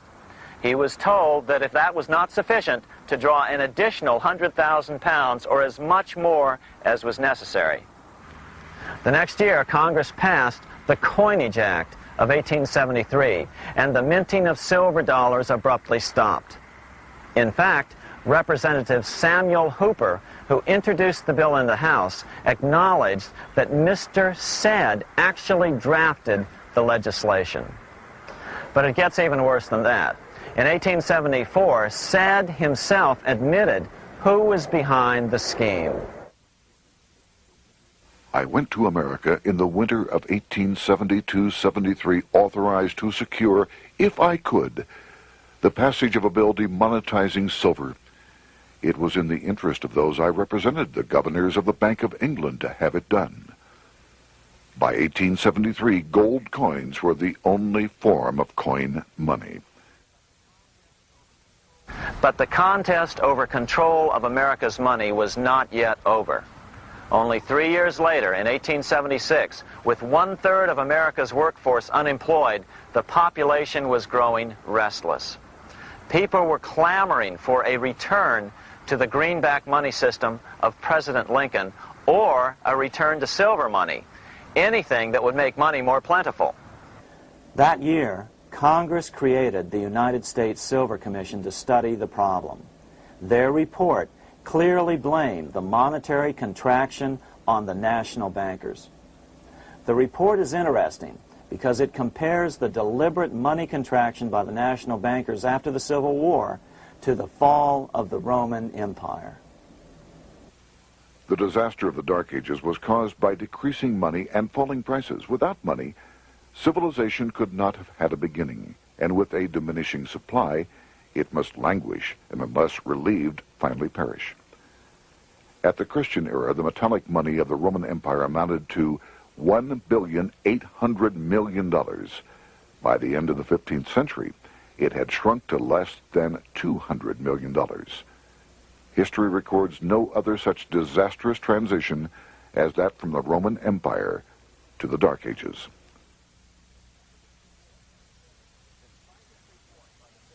Despite this report by the Silver Commission, Congress took no action. The next year, 1877, riots broke out from Pittsburgh to Chicago. The torches of starving vandals lit up the sky. The bankers huddled to decide what to do. They decided to hang on. Now that they were back in control to a certain extent, they were not about to give it up. At the meeting of the American Bankers Association that year, they urged their membership to do everything in their power to put down the notion of a return to greenbacks. The ABA Secretary, James Buell, authored a letter to the members which blatantly called on the banks to subvert not only Congress, but the press. It is advisable to do all in your power to sustain such prominent daily and weekly newspapers, especially the agricultural and religious press, as will oppose the greenback issue of paper money, and that you will also withhold patronage from all applicants who are not willing to oppose the government issue of money. To repeal the act creating banknotes or to restore to circulation the government issue of money will be to provide the people with money and will therefore seriously affect our individual profits as bankers and lenders. See your congressman at once and engage him to support our interest that we may control legislation. As political pressure mounted in Congress for change, the press tried to turn the American people away from the truth. The New York Tribune put it this way on January 10th, 1878. "The capital of the country is organized at last, and we will see whether Congress will dare to fly in its face." But it didn't work entirely. On February 28, 1878, Congress passed the Sherman Law, allowing the minting of a limited number of silver dollars, ending the 5-year hiatus. This did not end gold backing of the currency, however, nor did it completely free silver. Previous to 1873, anyone who brought silver to the U.S. Mint could have it struck into silver dollars free of charge. No longer. But at least some money began to flow back into the economy again. With no further threat to their control, the bankers loosened up on loans, and the post-Civil War depression was finally ended. 3 years later, the American people elected Republican James Garfield president. Garfield understood how the economy was being manipulated. As a congressman, he had been chairman of the Appropriations Committee and was a member of Banking and Currency. After his inauguration, he slammed the money changers publicly in 1881. Whoever controls the volume of money in any country is absolute master of all industry and commerce. And when you realize that the entire system is very easily controlled, one way or another, by a few powerful men at the top, you will not have to be told how periods of inflation and depression originate. Unfortunately, within a few weeks of making this statement, on July 2nd of 1881, President Garfield was assassinated.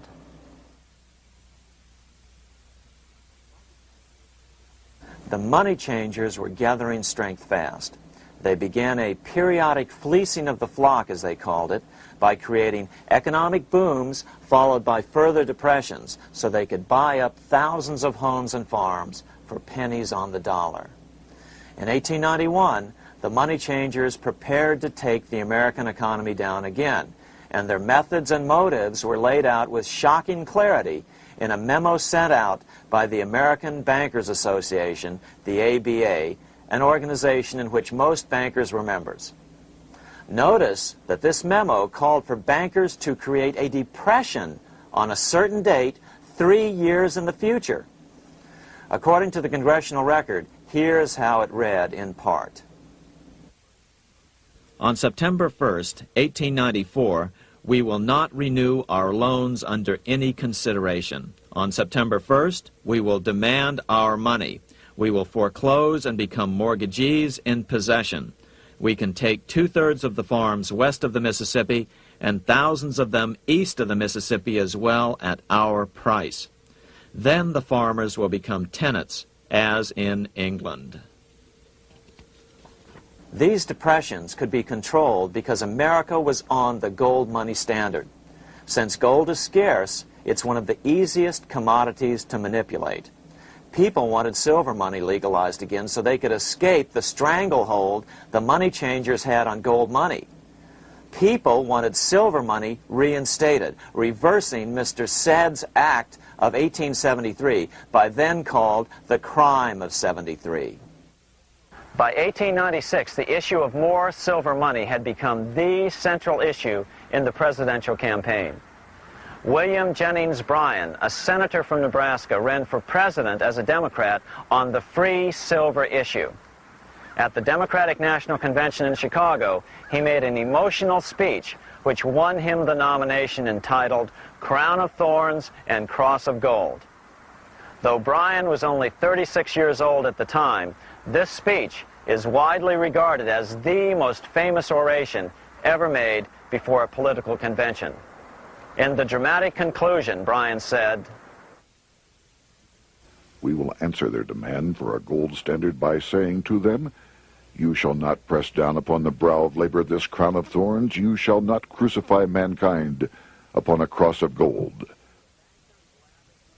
The bankers lavishly supported the Republican candidate, William McKinley, who favored the gold standard. The resulting contest was amongst the most fiercely contested presidential races in American history. Bryan made over 600 speeches in 27 states.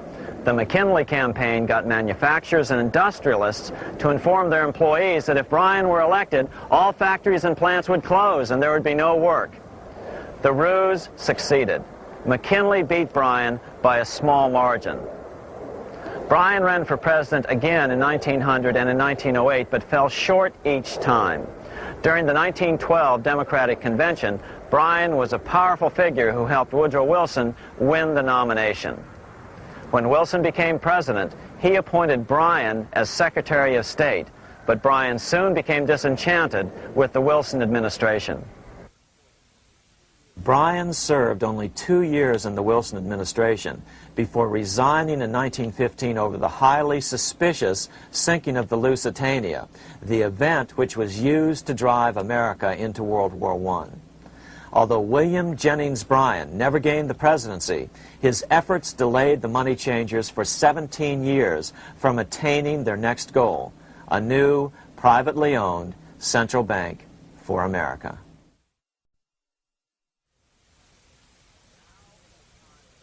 Now it was time for the money changers to get back to the business of a new private central bank for America. During the early 1900s, men like J.P. Morgan led the charge.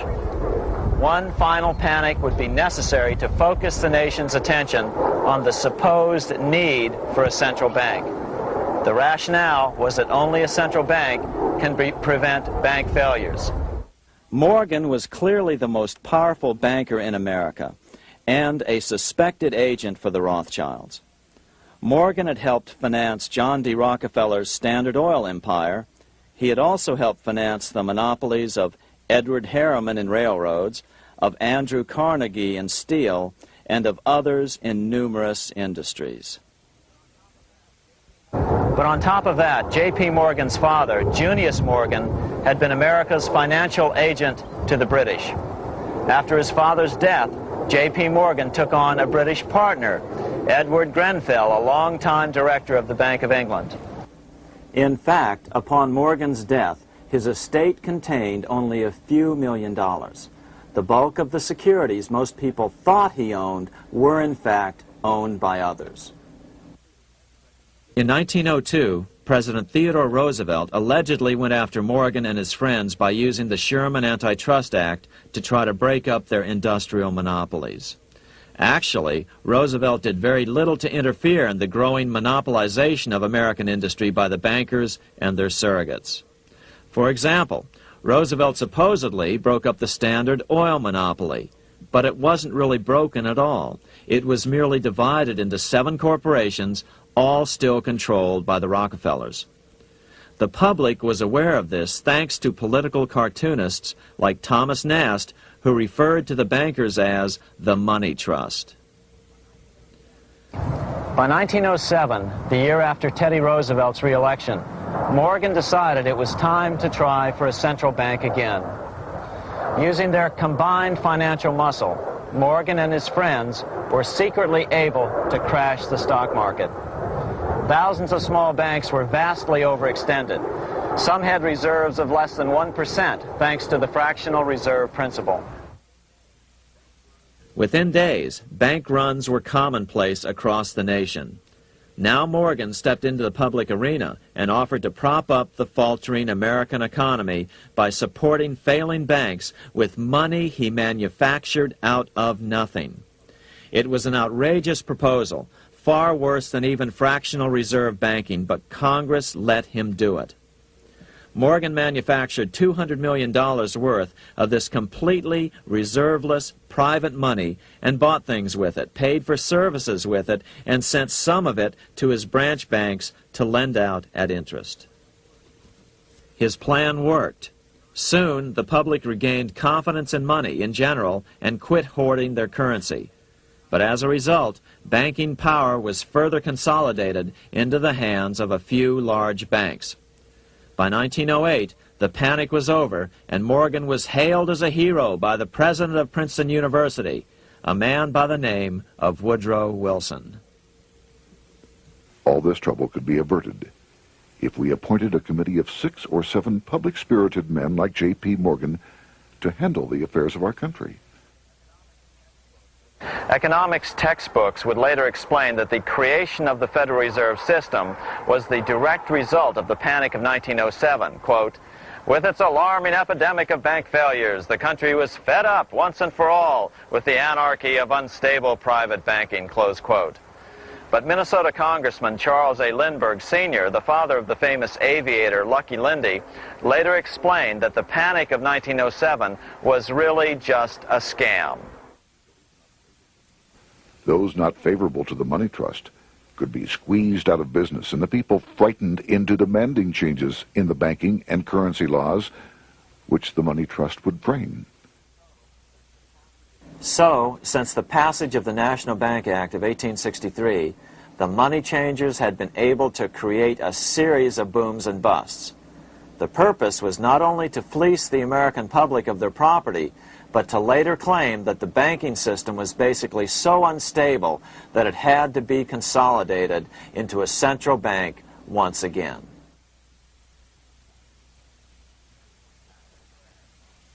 After the crash, Teddy Roosevelt, in response to the panic of 1907, signed into law a bill creating something called the National Monetary Commission.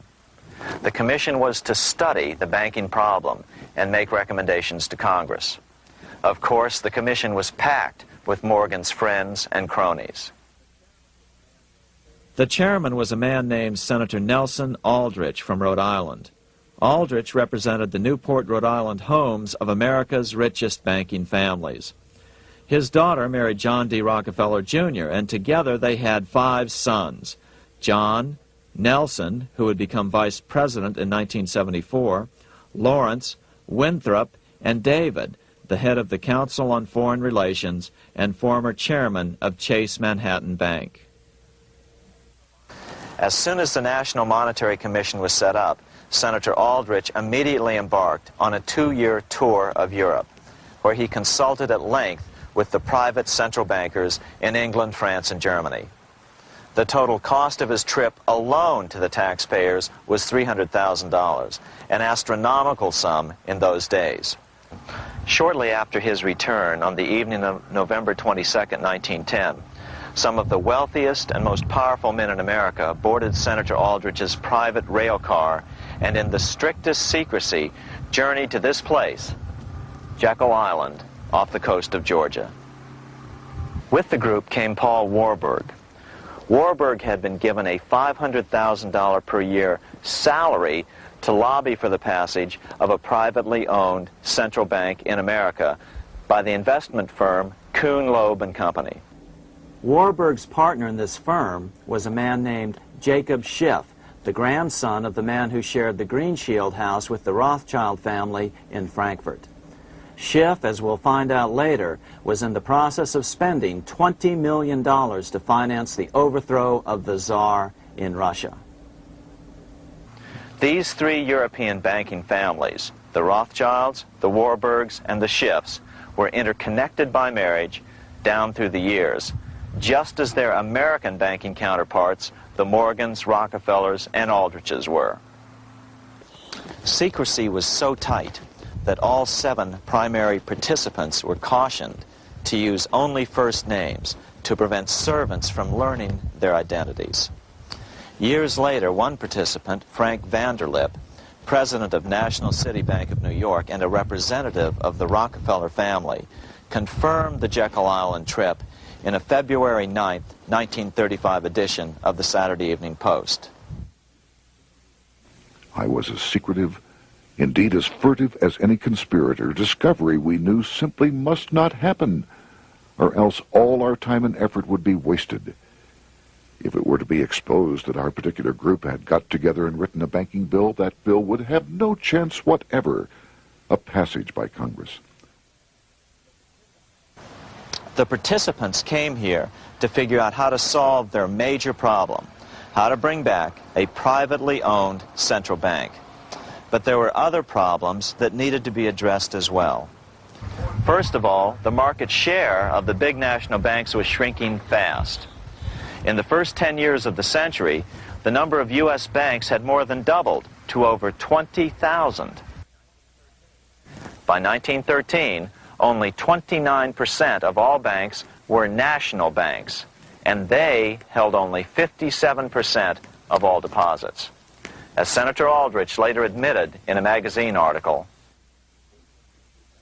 before passage of this act, the New York bankers could only dominate the reserves of New York. Now, we are able to dominate the bank reserves of the entire country.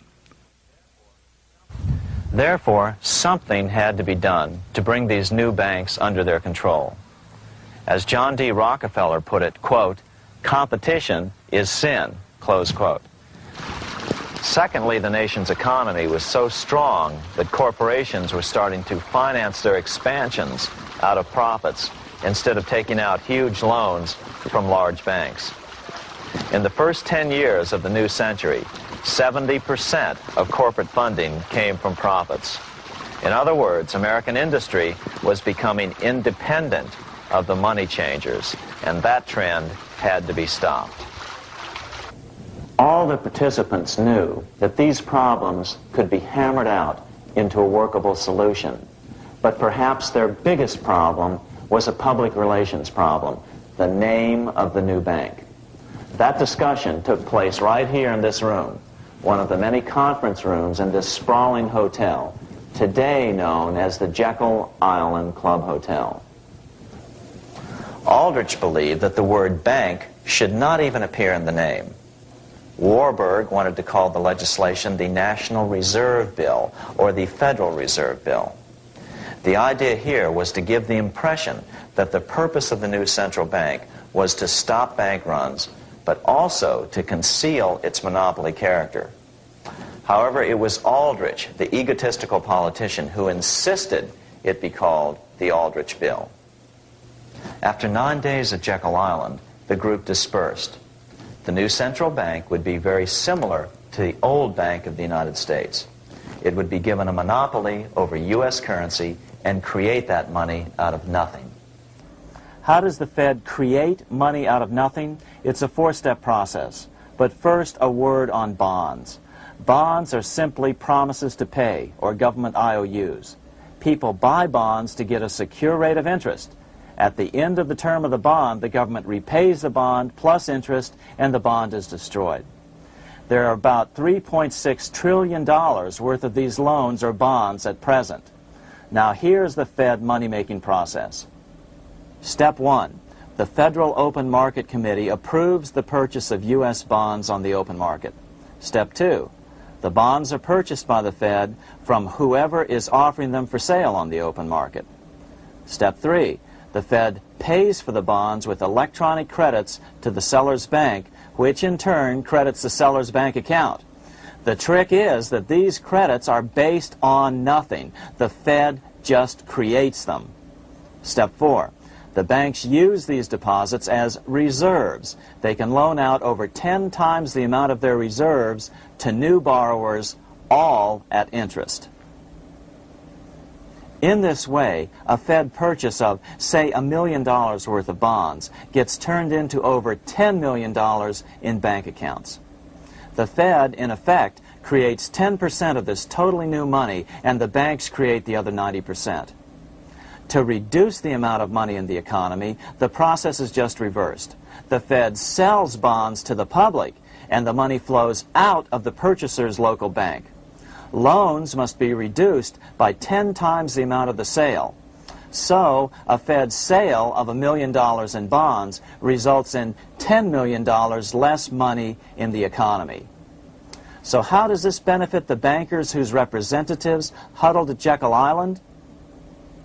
First, it totally misdirected banking reform efforts from proper solutions. Second, it prevented a proper debt-free system of government finance, like Lincoln's greenbacks, from making a comeback. The bond-based system of government finance forced on Lincoln after he created greenbacks was now cast in stone. Third, it delegated to the bankers the right to create 90% of our money supply based on only fractional reserves, which they then loan out at interest. Fourth, it centralized overall control of our nation's money supply in the hands of a few men. Fifth, it established a central bank with a high degree of independence from effective political control. Soon after its creation, the Fed's great contraction in the early 1930s would cause the Great Depression. This independence has been enhanced since then through additional laws. In order to fool the public into thinking the government retained control, the plan called for the Fed to be run by a board of governors appointed by the President and approved by the Senate. But all the bankers had to do was to be sure their men got appointed to the board of governors. That wasn't hard. Bankers have money, and money buys influence over politicians. Once the participants left Jekyll Island, the public relations blitz was on. The big New York banks put together an educational fund of $5 million to finance professors at respected universities to endorse the new bank. Woodrow Wilson at Princeton was one of the first to jump on the bandwagon. But the bankers' subterfuge didn't work. The Aldrich Bill was quickly identified as the bankers' bill, a bill to benefit only what became known as the money trust. As Congressman Lindbergh put it during the congressional debate, the Aldrich Plan is the Wall Street Plan. It means another panic, if necessary, to intimidate the people. Aldrich, paid by the government to represent the people, proposes a plan for the trusts instead. seeing they didn't have the votes to win in Congress, the Republican leadership never brought the Aldrich bill to a vote. The bankers quietly decided to move to track 2, the Democratic alternative. They began financing Woodrow Wilson as the Democratic nominee. As respected historian James Perloff put it, Wall Street financier Bernard Baruch was put in charge of Wilson's education. Baruch brought Wilson to the Democratic Party headquarters in New York in 1912, leading him like one would a poodle on a string. Wilson received an indoctrination course from the leaders convened there. So now the stage was set. The money changers were poised to install their privately owned central bank once again. The damage President Andrew Jackson had done 76 years earlier had been only partly repaired with the passage of the National Bank Act during the Civil War. Since then, the battle had raged on across the decades. The Jacksonians became the greenbackers, who became the hardcore supporters of William Jennings Bryan. With Bryan leading the charge, these opponents of the money changers, ignorant of Baruch's tutelage, now threw themselves behind Democrat Woodrow Wilson. They and Bryan would soon be betrayed.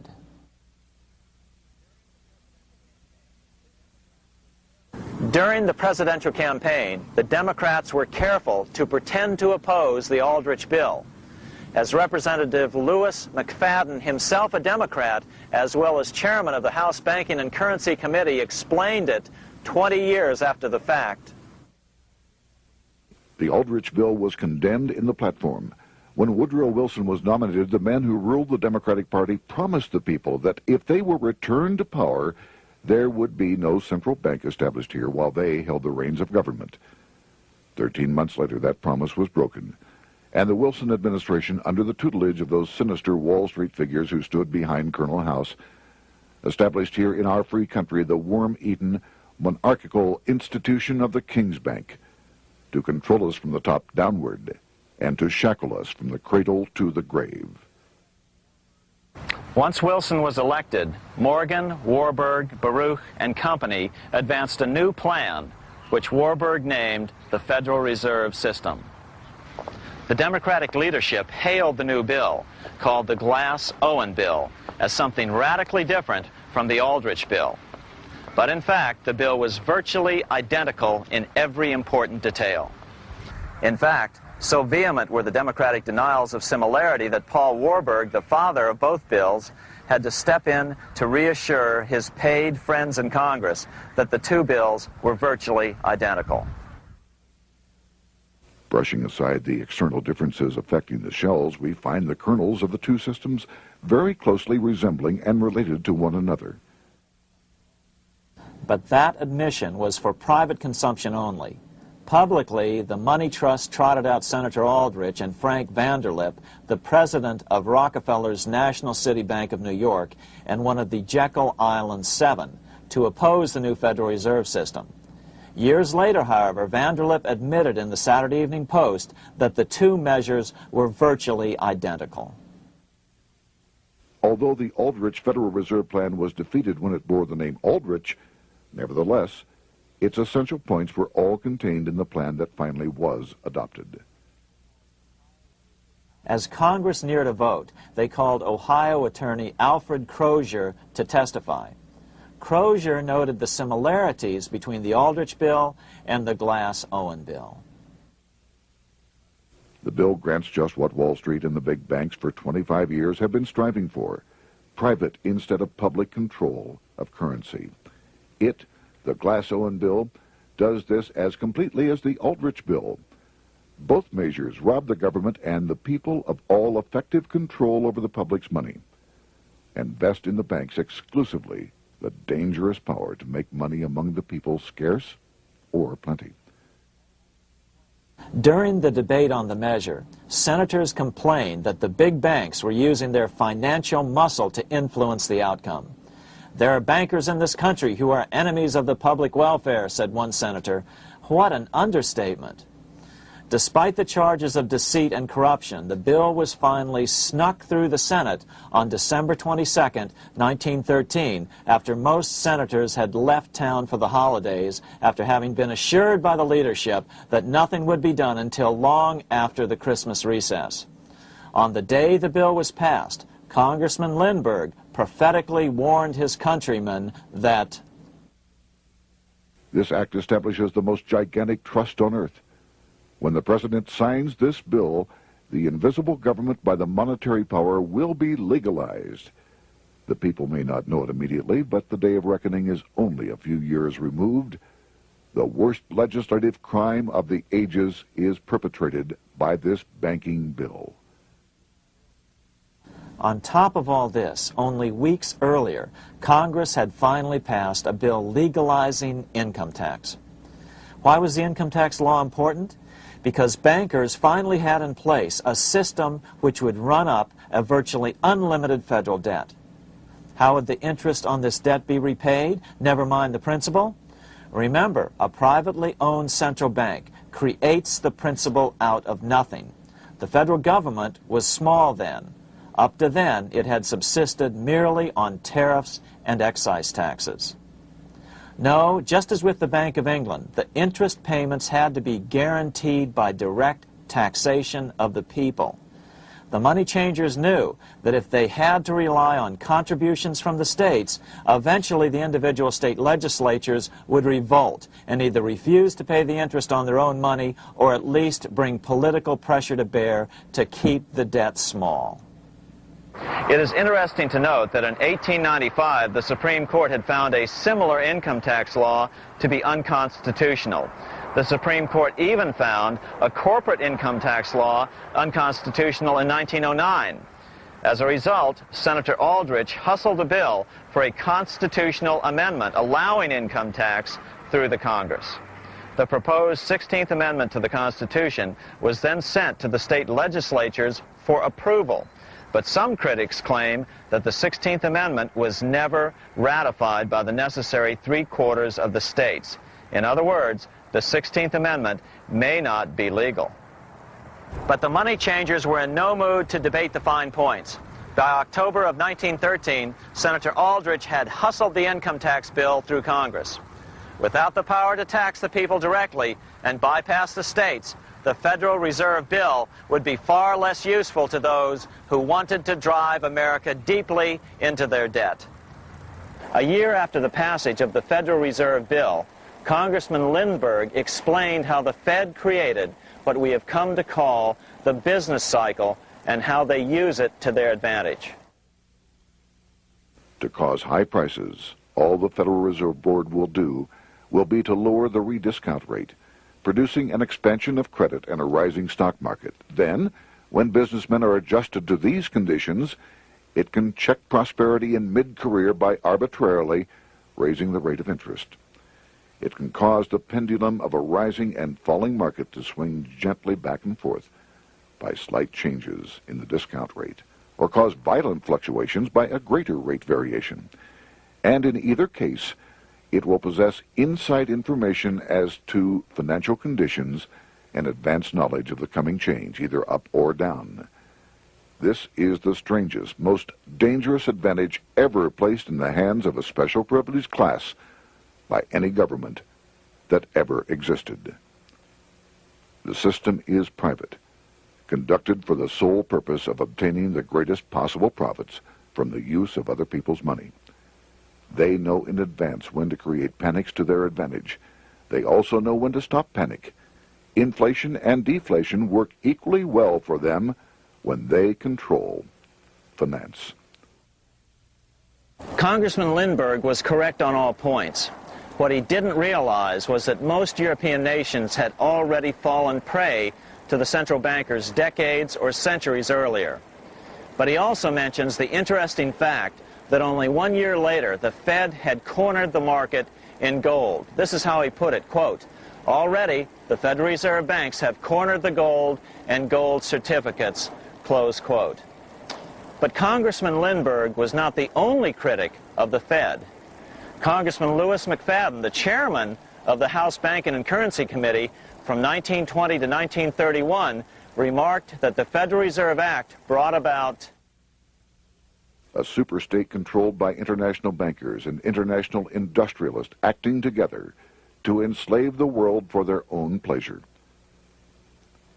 Notice how McFadden saw the international character of the stockholders of the Federal Reserve. Another chairman of the House Banking and Currency Committee in the 1960s, Wright Patman from Texas, put it this way. In the United States today, we have in effect two governments. We have the duly constituted government, then we have an independent, uncontrolled, and uncoordinated government in the Federal Reserve System, operating the money powers which are reserved to Congress by the Constitution. Even the inventor of the electric light, Thomas Edison, joined the fray in criticizing the system of the Federal Reserve. If our nation can issue a dollar bond, it can issue a dollar bill. The element that makes the bond good makes the bill good also. The difference between the bond and the bill is the bond lets money brokers collect twice the amount of the bond and an additional 20%, whereas the currency pays nobody but those who contribute directly in some useful way. It is absurd to say that our country can issue $30 million in bonds and not $30 million in currency. Both are promises to pay, but one promise fattens the usurers, and the other helps the people. 3 years after the passage of the Federal Reserve Act, even President Wilson began to have second thoughts about what had been unleashed during his first term in office. We have come to be one of the worst ruled, one of the most completely controlled governments in the civilized world, no longer a government of free opinion, no longer a government by a vote of the majority, but a government by the opinion and duress of a small group of dominant men. Some of the biggest men in the United States in the field of commerce and manufacture are afraid of something. They know that there is a power somewhere so organized, so subtle, so watchful, so interlocked, so complete, so pervasive, that they had better not speak above their breath when they speak in condemnation of it. Before his death in 1924, President Wilson realized the full extent of the damage he had done to America when he confessed, "I have unwittingly ruined my government." So finally, the money changers, those who profit by manipulating the amount of money in circulation, had their privately owned central bank installed again in America. The major newspapers, which they also owned, hailed passage of the Federal Reserve Act of 1913, telling the public that now depressions could be scientifically prevented. The fact of the matter was that now depressions could be scientifically created.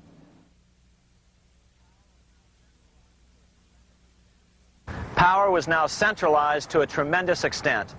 Now it was time for a war, a really big war. In fact, the First World War. Of course, to the central bankers, the political issues of war don't matter nearly as much as the profit potential, and nothing creates debts like warfare. England was the best example at that time. During the 119-year period between the founding of the Bank of England and Napoleon's defeat at Waterloo, England had been at war for 56 years, and much of the remaining time she'd been preparing for war. In World War I, the German Rothschilds loaned money to the Germans, the British Rothschilds loaned money to the British, and the French Rothschilds loaned money to the French. In America, J.P. Morgan was the sales agent for war materials to both the British and the French. In fact, 6 months into the war, Morgan became the largest consumer on earth, spending $10 million a day. His offices here at 23 Wall Street were mobbed by brokers and salesmen trying to cut a deal. In fact, it got so bad that the bank had to post guards at every door and at the partners' homes as well. Many other New York bankers made out as well from the war. President Wilson appointed Bernard Baruch to head the War Industries Board. According to historian James Perloff, both Baruch and the Rockefellers profited by some $200 million during the war. But profits were not the only motive. There was also revenge. The money changers never forgave the czars for their support of Lincoln during the Civil War. Also, Russia was the last major European nation to refuse to give in to the privately owned central bank scheme. 3 years after World War I broke out, the Russian Revolution toppled the Tsar and installed the scourge of communism. Jacob Schiff of Kuhn Loeb and Company bragged from his deathbed that he had spent $20 million towards the defeat of the Tsar. Money was funneled from England to support the revolution as well.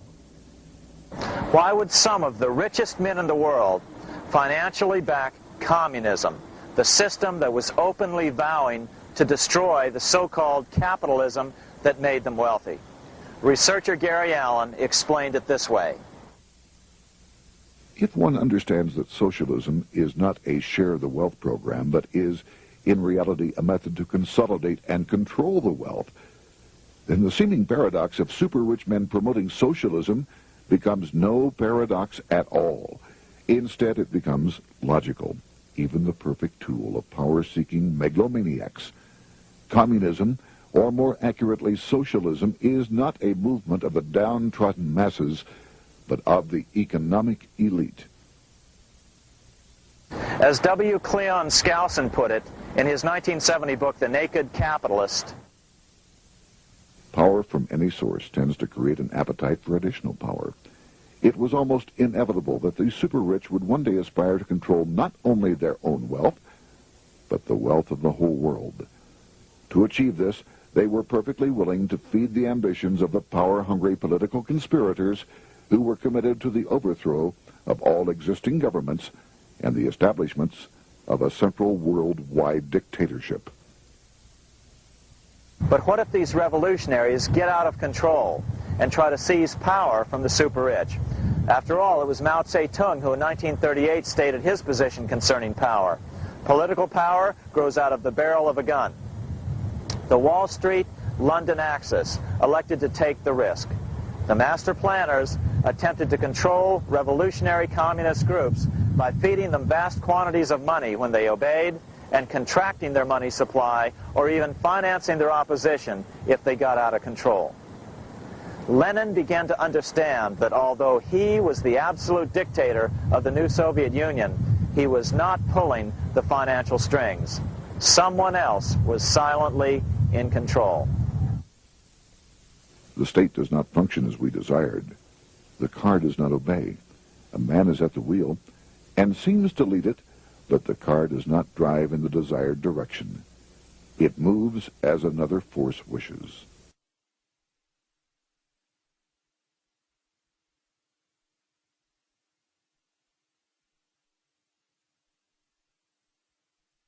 Who is behind it? Representative Louis T. McFadden, the chairman of the House Banking and Currency Committee throughout the 1920s and into the Great Depression years of the 1930s, explained it this way. The course of Russian history has indeed been greatly affected by the operations of international bankers. The Soviet government has been given United States Treasury funds by the Federal Reserve Board, acting through the Chase Bank. England has drawn money from us through the Federal Reserve banks and has relent it at high rates of interest to the Soviet government. The Dnipro Dam was built with funds unlawfully taken from the United States Treasury by the corrupt and dishonest Federal Reserve Board and the Federal Reserve banks. In other words, the Fed and the Bank of England, at the behest of the international bankers who controlled them, were creating a monster, one which would fuel 7 decades of unprecedented communist revolution, warfare, and most importantly, debt. In case you think there's some chance that the money changers got communism going and then lost control, in 1992, the Washington Times reported that Russian President Boris Yeltsin was upset that most of the incoming foreign aid was being siphoned off, quote, straight back into the coffers of Western banks in debt service, close quote. No one in his right mind would claim that a war as large as World War I had a single cause. Wars are complex things with many causative factors. But on the other hand, it would also be equally foolish to ignore as a prime cause of World War I those who would profit the most from the war. The role of the money changers is no wild conspiracy theory. They had a motive, a short-ranged, self-serving motive, as well as a long-range political motive of advancing totalitarian governments, with the money changers maintaining the financial clout to control whatever politician might emerge as the leader. Next, we'll see what the money changers' ultimate political goal is for the world.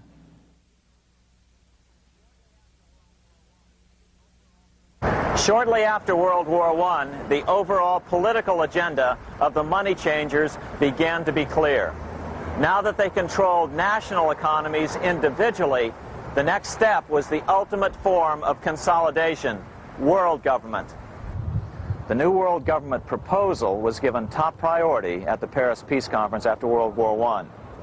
It was called the League of Nations. But much to the surprise of Paul Warburg and Bernard Baruch, who attended the peace conference with President Wilson, the world was not yet ready to dissolve national boundaries. Nationalism still beats strong in the human breast. For example, Lord Curzon, the British Foreign Secretary, called the League of Nations a good joke. even though it was the stated policy of the British government to support it. To the humiliation of President Wilson, the U.S. Congress wouldn't ratify the League either, despite the fact that it had been ratified by many other nations. Without money flowing from the U.S. Treasury, the League died. After World War I, the American public had grown tired of the internationalist policies of Democrat Woodrow Wilson. In the presidential election of 1920, Republican Warren Harding won a landslide victory with over 60% of the vote. Harding was an ardent foe of both Bolshevism and the League of Nations. His election, which opened a 12-year run of Republican presidents in the White House, led to an unprecedented era of prosperity known as the Roaring Twenties. Despite the fact that the war had brought America a debt 10 times larger than its Civil War debt, still the American economy surged. Gold had poured into the country during the war, and it continued to do so afterwards. In the early 1920s, the governor of this bank, the Federal Reserve Bank of New York, a man named Benjamin Strong, met frequently with the secretive and eccentric governor of the Bank of England, Montague Norman. Norman was determined to replace the gold England had lost to the U.S. during World War I and return the Bank of England to its former position of dominance in world finance. On top of that, rich with gold, the American economy might get out of control again, just like it had done after the Civil War. During the next 8 years, under the presidencies of Harding and Coolidge, the huge federal debt built up during World War I was cut by 38%, down to $16 billion, the greatest percentage drop in U.S. history. During the election of 1920, Warren Harding and Calvin Coolidge ran against James Cox, the governor of Ohio, and the little-known Franklin D. Roosevelt, who had previously risen to no higher post than President Wilson's Assistant Secretary of the Navy. After his inauguration, Harding moved quickly to formally kill the League of Nations. Then he quickly moved to reduce domestic taxes while raising tariffs to record heights. Now, this was a revenue policy of which most of the Founding Fathers would certainly have approved. His second year in office, Harding took ill on a train trip in the West and suddenly died. Although no autopsy was performed, the cause was said to be either pneumonia or food poisoning.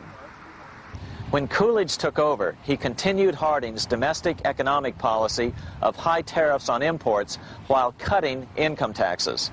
As a result, the economy grew at such a rate that net revenue still increased.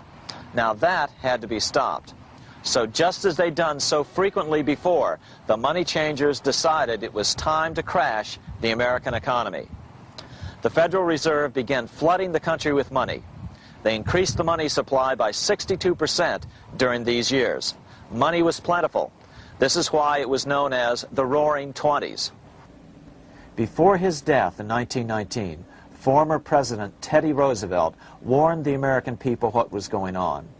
As reported in the March 27, 1922 edition of the New York Times, Roosevelt said, "These international bankers and Rockefeller Standard Oil interests control the majority of newspapers and the columns of these papers to club into submission or drive out of public office officials who refuse to do the bidding of the powerful, corrupt cliques which compose the invisible government." Just one day before, in the New York Times, the mayor of New York, John Hylan, quoted Roosevelt and blasted those he saw as taking control of America, its political machinery, and its press. The warning of Theodore Roosevelt has much timeliness today, for the real menace of our republic is this invisible government which, like a giant octopus, sprawls its slimy length over city, state, and nation. It seizes in its long and powerful tentacles our executive officers, our legislative bodies, our schools, our courts, our newspapers, and every agency created for the public protection. To depart from mere generalizations, let me say that at the head of this octopus are the Rockefeller Standard Oil interest and a small group of powerful banking houses generally referred to as the international bankers. The little coterie of powerful international bankers virtually run the United States government for their own selfish purposes. They practically control both parties, write political platforms, make cat's paws of party leaders, use the leading men of private organizations, and resort to every device to place a nomination for high public office only such candidates as will be amenable to the dictates of corrupt big business. These international bankers and Rockefeller Standard Oil interests control the majority of newspapers and magazines in this country. Why didn't people listen to such strong warnings and demand that Congress reverse its 1913 passage of the Federal Reserve Act? Because remember, it was the 1920s. A steady increase in bank loans contributed to a rising market. In other words, just as it is today, in times of prosperity, no one wants to worry about economic issues. But there was a dark side to all this prosperity. Businesses expanded and became strung out on credit. Speculation in the booming stock market became rampant. Although everything looked rosy, it was a castle made of sand. When all was in readiness, in April of 1929, Paul Warburg, the father of the Federal Reserve, sent out a secret advisory warning his friends that a collapse and nationwide depression was certain. In August of 1929, the Fed began to tighten money. It is not a coincidence that the biographies of all the Wall Street giants of that era, John D. Rockefeller, J.P. Morgan, Bernard Baruch, etc., all marvel that they got out of the stock market just before the crash and put all their assets in cash or gold. On October 24th, 1929, the big New York bankers called in their 24-hour broker call loans. This meant that both stockbrokers and customers had to dump their stocks on the market to cover their loans, no matter what price they had to sell them for. As a result, the market tumbled, and that day was known as Black Thursday. According to John Kenneth Galbraith, writing in The Great Crash, 1929, at the height of the selling frenzy, Bernard Baruch brought Winston Churchill into the visitors' gallery of the New York Stock Exchange here to witness the panic and impress him with his power over the wild events down on the floor. Congressman Louis McFadden, chairman of the House Committee on Banking and Currency from 1920 to 1931, knew who to blame. He accused the Fed and the international bankers of orchestrating the crash. It was not accidental. It was a carefully contrived occurrence. The international bankers sought to bring about a condition of despair here so that they might emerge as rulers of us all. But McFadden went even farther. He openly accused them of causing the crash in order to steal America's gold. In February 1931, in the midst of the Depression, he put it this way. I think it can hardly be disputed that the statesmen and financiers of Europe are ready to take almost any means to reacquire rapidly the gold stock which Europe lost to America as the result of World War I. Curtis Dahl, a broker for Lehman Brothers, was on the floor of the New York Stock Exchange the day of the crash. In his 1970 book, FDR, My Exploited Father-in-Law, he explained that the crash was triggered by the planned sudden shortage of call money in the New York money market. Actually, it was the calculated shearing of the public by the world money powers triggered by the planned sudden shortage of call money in the New York money market. Within a few weeks, $3 billion of wealth simply seemed to vanish. Within a year, $40 billion had been lost. But did it really disappear? Or was it simply consolidated in fewer hands? And what did the Federal Reserve do? Instead of moving to help the economy out by quickly lowering interest rates to stimulate the economy, the Fed continued to brutally contract the money supply further, deepening the Depression. Between 1929 and 1933, the Fed reduced the money supply by an additional 33%. Although most Americans have never heard that the Fed was the cause of the Depression, this is well known among top economists. Milton Friedman, the Nobel Prize-winning economist now of Stanford University, said the same thing in a National Public Radio interview in January of 1996. The Federal Reserve definitely caused the Great Depression by contracting the amount of currency in circulation by 1/3 from 1929 to 1933. But the money lost by most Americans during the Depression didn't just vanish. It was just redistributed into the hands of those who had gotten out just before the crash and had purchased gold, which is always a safe place to put your money just before a depression. But America's money also went overseas. Incredibly, as President Hoover was heroically trying to rescue banks and prop up businesses, with millions of Americans starving as the Great Depression deepened, millions of dollars were being spent rebuilding Germany from damage sustained during World War I. 8 years before Hitler would invade Poland, Representative Louis McFadden, chairman of the House Banking and Currency Committee, warned Congress that Americans were paying for Hitler's rise to power. After World War I, Germany fell into the hands of the German international bankers. Those bankers bought her, and they now own her lock, stock, and barrel. They have purchased her industries, they have mortgages on her soil, they control her production, they control all her public utilities. The international German bankers have subsidized the present government of Germany, and they have also supplied every dollar of the money Adolf Hitler has used in his lavish campaign to build up a threat to the government of Brüning. When Brüning fails to obey the orders of the German international bankers, Hitler is brought forth to scare the Germans into submission. Through the Federal Reserve Board, over $30 billion of American money has been pumped into Germany. You have all heard of the spending that's taken place in Germany. Modernistic dwellings, her great planetariums, her gymnasiums, her swimming pools, her fine public highways, her perfect factories. All this was done on our money. All this was given to Germany through the Federal Reserve Board. The Federal Reserve Board has pumped so many billions of dollars into Germany that they dare not name the total. Franklin D. Roosevelt was swept into office during the 1932 presidential election. Once Roosevelt was in office, however, sweeping emergency banking measures were immediately announced, which did nothing but increase the Fed's power over the money supply. Then, and only then, did the Fed finally begin to loosen the purse strings and feed new money out to the starving American people.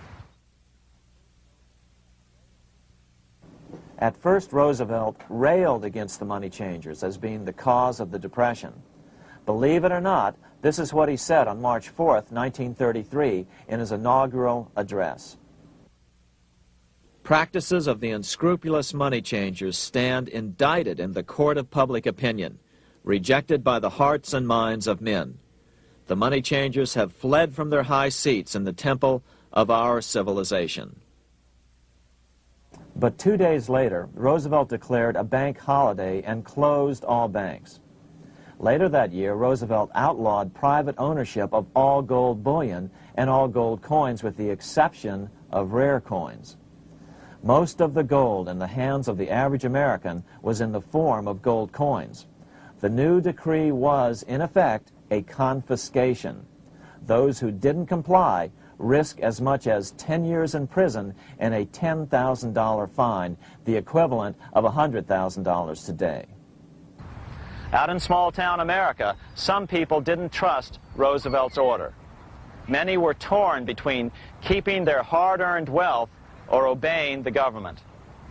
Those who did turn in their gold were paid the official price for it, $20.66 per ounce. So unpopular was the confiscation order that no one anywhere in government would take credit for authoring it.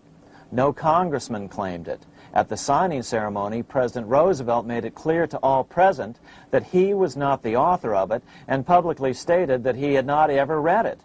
Even as Secretary of the Treasury said he'd never read it either, saying it was, quote, what the experts wanted. Roosevelt convinced the public to give up their gold by saying that pooling the nation's resources was necessary to get America out of the Depression. With great fanfare, he ordered a new bullion depository built to hold the mountain of gold the U.S. government was illegally confiscating. By 1936, the U.S. bullion depository at Fort Knox was completed, and in January 1937, the gold began to flow into it. The rip-off of the ages was about to proceed. In 1935, once the gold had all been turned in, the official price of gold was suddenly raised to $35 per ounce. But the catch was, only foreigners could sell their gold at the new higher price. The money changers who had heeded Warburg's note and gotten out of the stock market just before the crash and bought gold at $20.66 per ounce, then shipped it to London, could now bring it back and sell it back to the government, nearly doubling their money while the average American starved. The Fort Knox Bullion Depository sits here in the middle of the Fort Knox Military Reservation, 30 miles southwest of Louisville, Kentucky. This was as close as we were permitted to get to the depository despite years of letters from members of Congress to allow our film crew inside. The 4-acre grounds immediately surrounding the building are guarded by an electrified steel fence, an open moat, and 4 machine-gun-armed guard pillboxes at the structure's corners. When the gold began arriving on January 13, 1937, there was unprecedented security. Thousands of official guests watched the arrival of a 9-car train from Philadelphia, guarded by armed soldiers, postal inspectors, Secret Servicemen, and guards from the U.S. Mint. It was all great theater.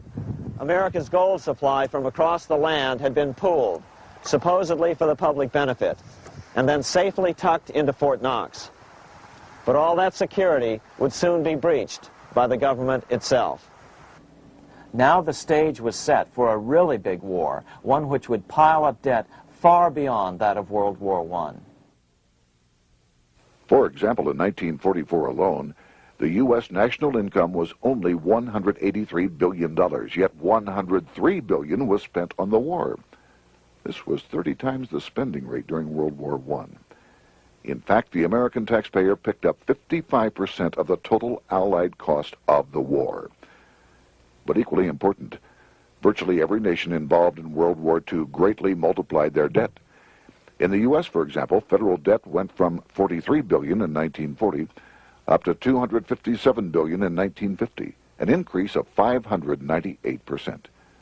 Between 1940 and 1950, Japanese debt swelled 1,348%. French debt grew 583%, and Canadian debt soared 417%. After the war, the world was now divided into 2 economic camps: communist command economies on the one hand versus monopoly capitalists on the other, set to fight it out in one perpetual and highly profitable arms race. It was finally time for the central bankers to embark in earnest on their 3-step plan to centralize the economic systems of the entire world and finally bring about their global government or New World Order. The phases of this plan were: Step 1, central bank domination of national economies worldwide. Step 2, centralize regional economies through organizations such as the European Monetary Union and regional trade unions such as NAFTA. Step 3, centralize the world economy through a world central bank, a world money, and ending national independence through abolition of all tariffs by treaties like GATT. Step 1 was completed long ago. Steps 2 and 3 are far advanced, nearing completion. What about gold? Among central banks, the largest holder of gold is now the IMF. It and central banks now control 2/3 of the world's gold supply, giving them the ability to manipulate the gold market.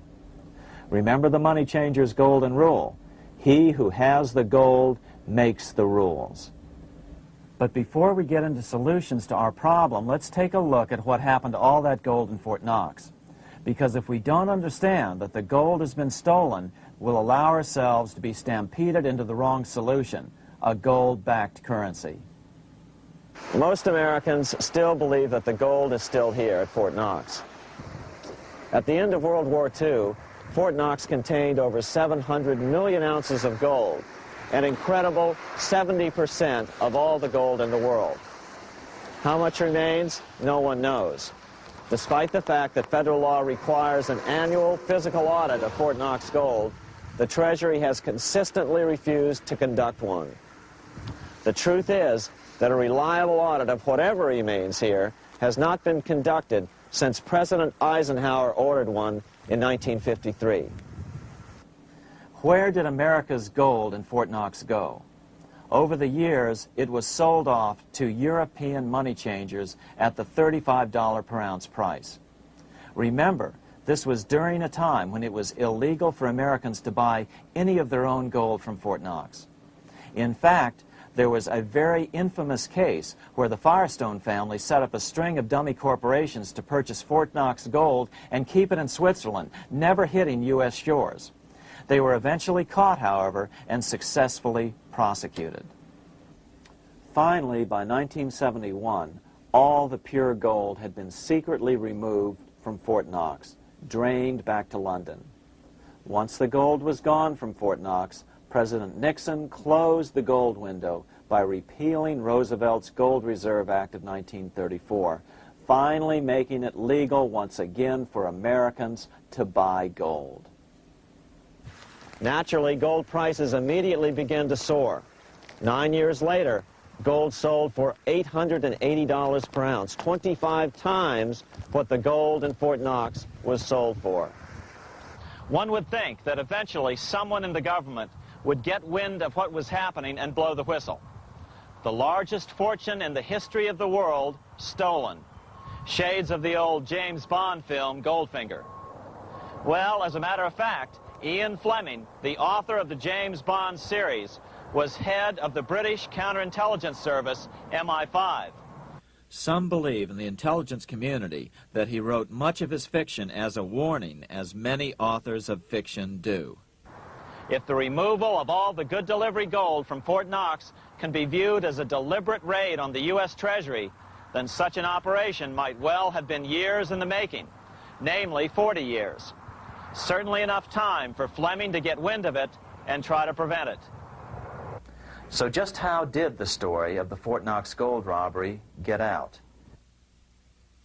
It all started with an article in a New York periodical in 1974.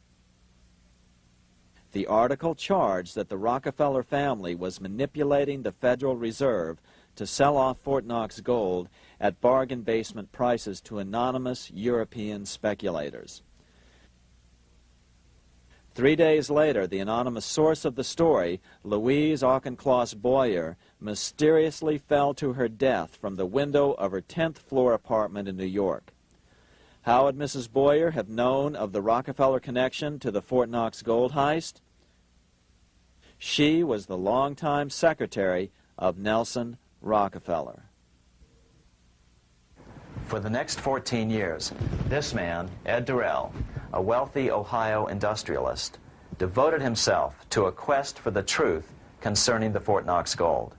He wrote thousands of letters to over 1,000 government and banking officials, trying to find out how much gold was really left and where the rest of it had gone. Edith Roosevelt, the granddaughter of President Teddy Roosevelt, questioned the actions of the government in a March 1975 edition of the New Hampshire Sunday News.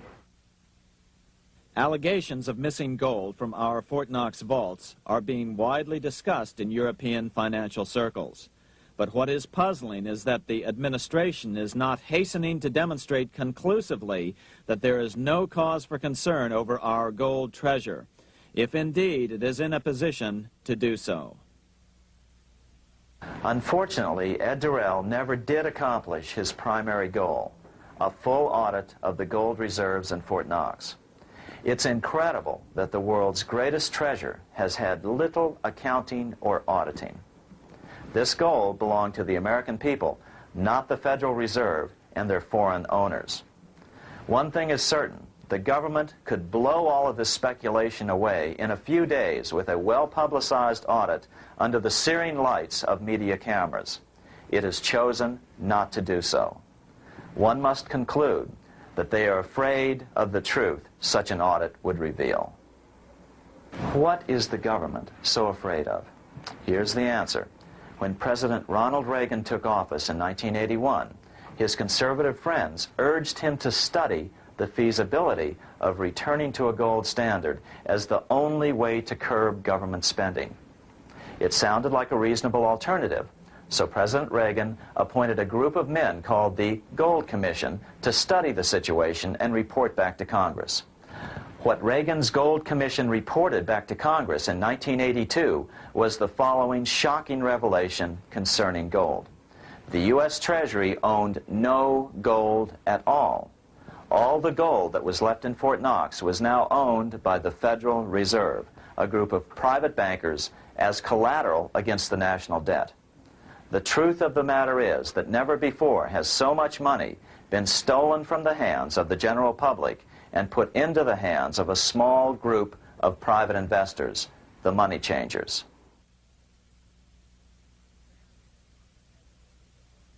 I'm standing in front of the headquarters of the International Monetary Fund located in Washington, D.C. Across the street, right over there, is the headquarters of the World Bank. What are these organizations and who controls them? And most importantly, are they about to create a huge worldwide depression? Let us step back in time for a moment to the aftermath of World War I. People were tired of war, so under the guise of peacemaking, the international bankers devised a plan to consolidate power even further. Claiming only an international government would stem the tide of world wars, the money changers pushed forward a proposal for world government which stood on three legs. A world central bank to be called the Bank of International Settlements, a world judiciary to be called the World Court located in The Hague, the Netherlands, and a world executive and legislature to be called the League of Nations. As President Clinton's mentor, Georgetown historian Carroll Quigley wrote in his 1966 book, Tragedy and Hope, the powers of financial capitalism had a far-reaching plan, nothing less than to create a world system of financial control in private hands, able to dominate the political system of each country and the economy of the world as a whole. This system was to be controlled in a feudalistic fashion by the central banks of the world, acting in concert by secret agreements arrived at in frequent meetings and conferences. The apex of the system was to be the Bank for International Settlements in Bâle, Switzerland, a private bank owned and controlled by the world central banks, which were themselves private corporations. Each central bank sought to dominate its government by its ability to control treasury loans, to manipulate foreign exchanges, to influence the level of economic activity in the country, and to influence cooperative politicians by subsequent economic rewards in the business world. Despite intense pressure from the international bankers and the press, a handful of U.S. senators, led by Senator Henry Cabot Lodge, kept the U.S. out of these schemes. Without U.S. participation, the League was doomed. Incredibly, even though the U.S. rejected the World Central Bank, the BIS, the New York Federal Reserve ignored its government and arrogantly sent representatives to Switzerland to participate in the central bankers' meeting right up until 1994, when the U.S. was finally officially dragged into it. Their world government schemes thwarted, the bankers resorted to the old formula, another war to wear down the resistance to world government while reaping handsome profits. To this end, Wall Street helped resurrect Germany through the Thyssen banks, which were affiliated with the Harriman interest in New York, just as the Chase Bank had assisted in the financing of the Bolshevik Revolution in Russia during World War I. Chase Bank was controlled by the Rockefeller family. Subsequently, it was merged with Warburg's Manhattan Bank to form the Chase Manhattan Bank. Now this has merged with Chemical Bank of New York, making it the largest Wall Street bank. Their strategy worked. Even before World War II was over, world government was back on track.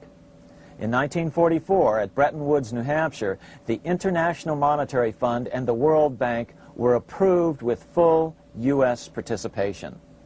The Second League of Nations, renamed the United Nations, was approved in 1945. Soon, a new international court system was functioning as well. All effective opposition to these international bodies before the war had evaporated in the heat of war, just as planned. These new organizations simply repeated on a world scale what the National Banking Act of 1864 and the Federal Reserve Act of 1913 had established in the U.S.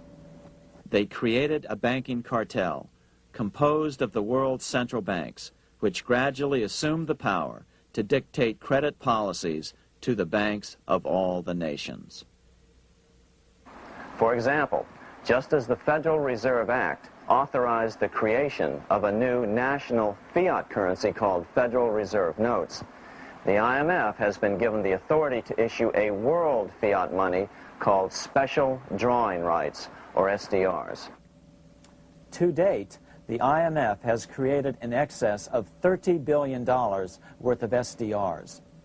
Member nations are being pressured to make their currencies fully exchangeable for SDRs. In 1968, Congress approved laws authorizing the Fed to accept SDRs as reserves in the U.S. and to issue Federal Reserve notes in exchange for SDRs. What does that mean? It means that in the U.S., SDRs are already a part of our lawful money. And what about gold? SDRs are already partially backed by gold. And with 2/3 of world gold now in the hands of central banks, the money changers can go about structuring the world's economic future in whichever way they deem most profitable. Keep in mind, just as the Fed is controlled by its Board of Governors, the IMF is controlled by its Board of Governors, which are either the heads of the different central banks or the heads of the various national treasury departments dominated by their central banks. Voting power in the IMF gives the U.S. and the UK, that is to say the Fed and the Bank of England, effective control. Just as the Fed controls the amount of money in the U.S., the BIS, IMF, and World Bank control the money supply for the world. So we see the repetition of the old Goldsmiths fraud replicated on the national scale with central banks like the Fed and on the international scale by the three arms of the World Central Bank. Is this organization of the BIS, the IMF, and the World Bank, which we refer to collectively as the World Central Bank, presently expanding and contracting world credit? Yes. Regulations put into effect in 1988 by the BIS required the world's bankers to raise their capital and reserves to 8% of liabilities by 1992. Increased capital requirements put an upper limit to the fractional reserve lending, similar to the way cash reserve requirements do. What has this seemingly insignificant regulation made in a Swiss city 8 years ago meant to the world? It means our banks cannot loan more and more money to buy more and more time before the next depression, as a maximum loan ratio is now set. It means those nations with the lowest bank reserves in their systems have already felt the terrible effects of this credit contraction as their banks scrambled to raise money to increase their reserves to 8%. To raise the money, they had to sell stocks, which depressed their stock markets and began the depression first in their countries. Japan, which in 1988 had among the lowest capital and reserve requirements and thus was the most affected by the regulation, has experienced a financial crash which began almost immediately in 1989, which has wiped out a staggering 50% of the value of its stock market since 1990 and 60% of the value of its commercial real estate. The Bank of Japan has lowered its interest rates to 0.5%, practically giving away money to resurrect the economy, but still the depression worsens. Due to the $20 billion U.S. bailout of Mexico, the financial collapse in that nation is already known here. Yet despite the bailout, the economy continues to be a disaster. One huge debt after another is rolled over as new loans are being made simply to enable Mexico to pay the interest on the old loans. In the south of Mexico, the poor have been in open revolt as every spare peso is being siphoned out of the country to make interest payments. It is important to note that a radical transfer of power is taking place as nations become subservient to a supranational world central bank controlled by a handful of the world's richest bankers. As the IMF creates more and more SDRs by the stroke of a pen on IMF ledgers, more and more nations borrow them to pay interest on their mounting debts and gradually fall under the control of the faceless bureaucrats of the World Central Bank. As the worldwide depression worsens and spreads, this will give the World Central Bank the power of economic life and death over these nations. It will decide which nations will be permitted to receive further loans and which nations will starve.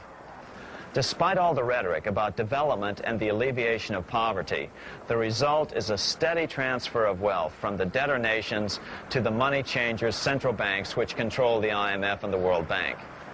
For example, in 1992, the third world debtor nations, which borrowed from the World Bank, paid $198 million more to the central banks of the developed nations for World Bank-funded purposes than they received from the World Bank.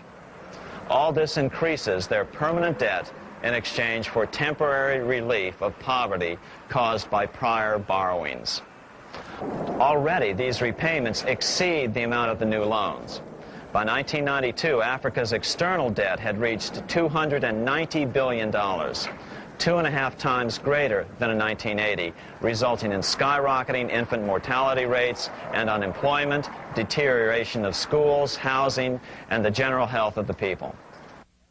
The entire world faces the immeasurable suffering already destroying the third world and now Japan, all for the benefit of the money changers. As one prominent Brazilian politician put it, "The Third World War has already started. It is a silent war, not for that reason any less sinister. The war is tearing down Brazil, Latin America, and practically all the Third World. Instead of soldiers dying, there are children. It is a war over the Third World debt, one which has as its main weapon interest, a weapon more deadly than the atom bomb, more shattering than a laser beam."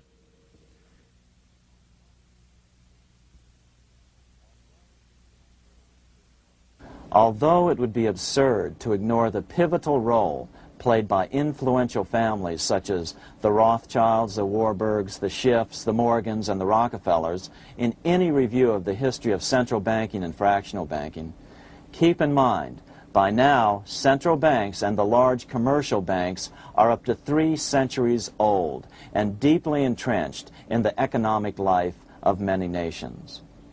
These banks are no longer dependent on clever individuals such as a Nathan Rothschild. Years ago, the question of ownership was important, but no longer.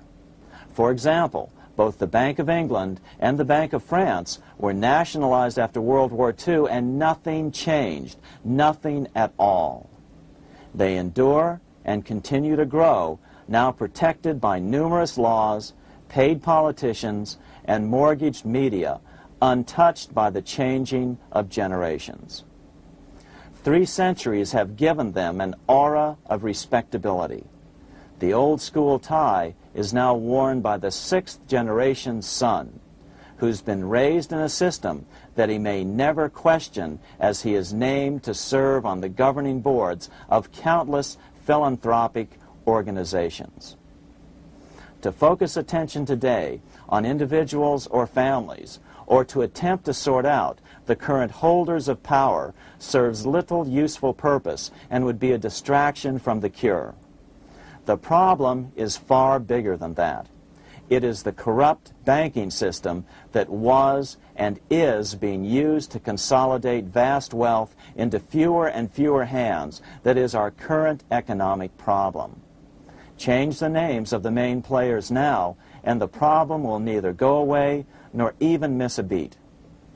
Likewise, among the hordes of bureaucrats working in the World Bank, central banks, and international banks, only a tiny fraction have any idea of what's really going on. No doubt they'd be horrified to learn that their work is contributing to the terrible impoverishment and gradual enslavement of mankind to a few incredibly rich plutocrats. So really, there's no use in emphasizing the role of individuals anymore. And the problem even transcends the normal spectrum of political right and left. Both communism and socialism, as well as monopoly capitalism, have been used by the money changers. Today, they profit from either side of the new political spectrum. The big government welfare state on the so-called left wing versus the neoconservative laissez-faire capitalists who want big government totally out of their lives on the right wing. Either way, the bankers win. Monetary reform is the most important political issue facing this nation. That clarified, let's proceed to the conclusions in the spirit Lincoln declared, with malice towards none, with charity towards all. At the start of this video, we ask a number of troubling questions. Let's be sure we've answered them. What's going on in America today? Why are we over our heads in debt? Why can't the politicians bring debt under control? Why are we over our heads in debt? Because we're laboring under a debt money system that is designed and controlled by private bankers. Now, some will argue that the Federal Reserve System is a quasi-governmental agency. But the President appoints only 2 of the 7 members of the Federal Reserve Board of Governors every 4 years. And he appoints them to 14-year terms, far longer than his own. The Senate does confirm those appointments, but the whole truth is that the President wouldn't dare appoint anyone to that board of whom Wall Street does not approve. Of course, this does not preclude the possibility that some honorable men may be appointed to the Board of Governors. But the fact is that the Fed is specifically designed to operate independently of our government, as are nearly all other central banks. Some argue that the Fed promotes monetary stability. We saw the current head of the Bank of England, Eddie George, claim that this was the most important role of a central bank. In fact, the Fed's record of stabilizing the economy shows it to be a miserable failure in this regard. Within the first 25 years of its existence, the Fed caused 3 major economic downturns, including the Great Depression, and for the last 30 years has shepherded the American economy into a period of unprecedented inflation. Again, this is not some wild conspiracy theory. It's a well-known fact among top economists. As Nobel Prize-winning economist Milton Friedman put it, the stock of money, prices, and output was decidedly more unstable after the establishment of the Federal Reserve System than before. The most dramatic period of instability in output was, of course, the period between the 2 wars, which includes the severe monetary contractions of 1920-21, 1929-33, and 1937-38. No other 20-year period in American history contains as many as 3 such severe contractions. This evidence persuades me that at least a third of the price rise during and just after World War I is attributable to the establishment of the Federal Reserve System, and that the severity of each of the major contractions, 1920-21, 1929-33, and 1937-38, is directly attributable to acts of commission and omission by the reserve authorities. Any system which gives so much power and so much discretion to a few men so that mistakes, excusable or not, can have such far-reaching effects is a bad system. It is a bad system to believers in freedom just because it gives a few men such power without any effective check by the body politic. This is the key political argument against an independent central bank. To paraphrase Clemenceau, money is much too serious a matter to be left to the central bankers. We must learn from our history before it is too late. Why can't politicians control the federal debt?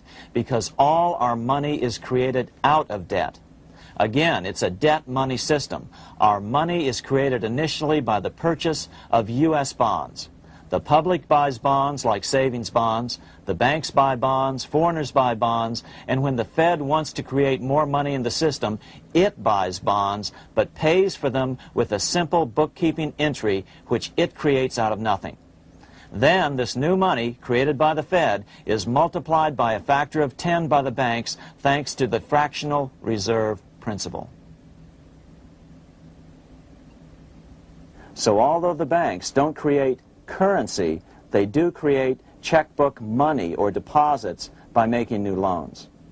They even invest some of this created money. In fact, over $1 trillion of this privately created money has been used to purchase U.S. bonds on the open market, which provides the banks with roughly $50 billion in interest, risk-free, each year, less the interest they pay to some depositors. In this way, through fractional reserve lending, banks create over 90% of the money and therefore cause over 90% of our inflation. What can we do about all this? Fortunately, there's a way to fix the problem fairly easily, speedily, and without any serious financial problems. We can get our country totally out of debt in 1 to 2 years by simply paying off these U.S. bonds with debt-free U.S. notes, just like Lincoln issued. Of course, that by itself would create tremendous inflation, since our currency is presently multiplied by the fractional reserve banking system. But here's the ingenious solution, advanced in part by Milton Friedman, to keep the money supply stable and avoid inflation and deflation while the debt is retired. As the Treasury buys up its bonds on the open market with U.S. notes, the reserve requirements of your hometown local bank will be proportionally raised, so the amount of money in circulation remains constant. As those holding bonds are paid off in U.S. notes, they will deposit this money, thus making available the currency then needed by the banks to increase their reserves. Once all the U.S. bonds are replaced with U.S. notes, banks will be at 100% reserve banking instead of the fractional reserve system currently in use. From this point on, the former Fed buildings will only be needed as a central clearinghouse for checks and as vaults for U.S. notes. The Federal Reserve Act will no longer be necessary and could be repealed. Monetary power can be transferred back to the Treasury Department. There would be no further creation or contraction of money by banks.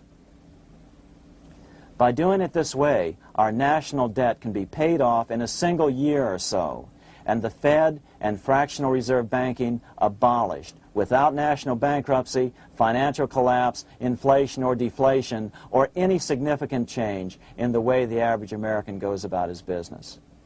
To the average person, the primary difference would be that for the first time since the Federal Reserve Act was passed in 1913, taxes would begin to go down. Now there's a real national blessing for you, rather than for Hamilton's banker friends. Now let's take a look at these proposals in more detail. Here are the main provisions of a Monetary Reform Act which needs to be passed by Congress. We've drafted a proposed Monetary Reform Act which follows at the end of this tape. Of course, variations with the same results would be equally welcome. 1. Pay off the debt with debt-free U.S. notes. As Thomas Edison put it, if the U.S. can issue a dollar bond, it can issue a dollar bill. They both rest purely on the faith and credit of the United States government. This amounts to a simple substitution of one type of government obligation for another. One bears interest, the other doesn't. Federal Reserve notes could be used for this as well, but could not be printed after the Fed's abolished as we propose, so we suggest using U.S. notes instead. 2. Abolish fractional reserve banking. As the debt is paid off, the reserve requirements of all banks and financial institutions would be raised proportionally at the same time to absorb the new U.S. notes, which would be deposited and become the bank's increased reserves. Towards the end of the first year of the transition period, the remaining liabilities of financial institutions would be assumed or acquired by the U.S. government in a one-time operation. In other words, they too would eventually be paid off with debt-free U.S. notes in order to keep the total money supply stable. At the end of the first year or so, all of the national debt would be paid, and we could start enjoying the benefits of full reserve banking. The Fed would be obsolete, an anachronism. 3. Repeal the Federal Reserve Act of 1913 and the National Banking Act of 1864. These acts delegate the money power to a private banking monopoly. They must be repealed, and the money power handed back to the Department of Treasury, where they were initially under President Abraham Lincoln. No banker or person in any way affiliated with financial institutions should be allowed to regulate banking. After the first two reforms, these acts would serve no useful purpose anyway, since they relate to a fractional reserve banking system. 4. Withdraw the U.S. from the IMF, the BIS, and the World Bank. These institutions, like the Federal Reserve, are designed to further centralize the power of the international bankers over the world's economy, and the U.S. must withdraw from them. Their harmless functions, such as currency exchange, can be accomplished either nationally or in new organizations limited to those functions. Such a monetary reform act would guarantee that the amount of money in circulation would stay very stable, causing neither inflation nor deflation. Remember, for the last 3 decades, the Fed has doubled the American money supply every 10 years. That fact and fractional reserve banking are the real causes of inflation and the reduction in our buying power, a hidden tax. These and other taxes are the real reasons both parents now have to work just to get by. The money supply should increase slowly to keep prices stable, roughly in proportion to population growth, about 3% per year, not at the whim of a group of bankers meeting in secret. In fact, all future decisions on how much money will be in the American economy must be made based on statistics of population growth and the price level index. The new monetary regulators and the Treasury Department, perhaps called the Monetary Committee, would have absolutely no discretion in this matter except in time of declared war. This would ensure a steady, stable money growth of roughly 3% per year, resulting in stable prices and no sharp changes in the money supply. To make certain the process is completely open and honest, all deliberations would be public, not secret, as meetings of the Fed's Board of Governors are today. How do we know this will work? Because these steps remove the 2 major causes of economic instability, the Fed and fractional reserve banking, and the newest one as well, the BIS, Bank of International Settlements. But most importantly, the danger of a severe depression would be eliminated. Let's listen to Milton Friedman on the single cause of severe economic depressions. I know of no severe depression in any country or any time that was not accompanied by a sharp decline in the stock of money, and equally of no sharp decline in the stock of money that was not accompanied by a severe depression. Issuing our own currency is not a radical solution. It's been advocated by Presidents Jefferson, Madison, Jackson, Van Buren, and Lincoln. But it's been used at different times throughout Europe as well. Perhaps the best example is one of the small islands off the coast of France in the English Channel. Called Guernsey, It's been using debt-free money issues to pay for large building projects for nearly 200 years. Here we are on Guernsey, and this is the Guernsey Flower and Vegetable Market.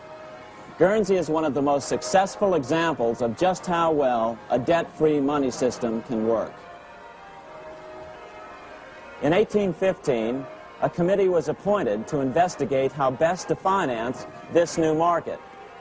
The impoverished island could not afford more new taxes, so the state's fathers decided to try a revolutionary idea: issue their own paper money.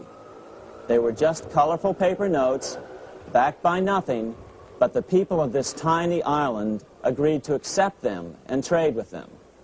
To be sure they circulated widely, they were declared to be good for the payment of taxes. Of course, this idea was nothing new. It was exactly what America had done before the American Revolution, and there are many other examples throughout the world. But it was new to Guernsey, and it worked miracles. This market is still in use, and remember, it was built for no debt to the people of this island state. But what if we follow Guernsey's example? How would the bankers react to these reforms? Certainly the international bankers' cartel will oppose reforms that do away with their control of the world's economies as they have in the past.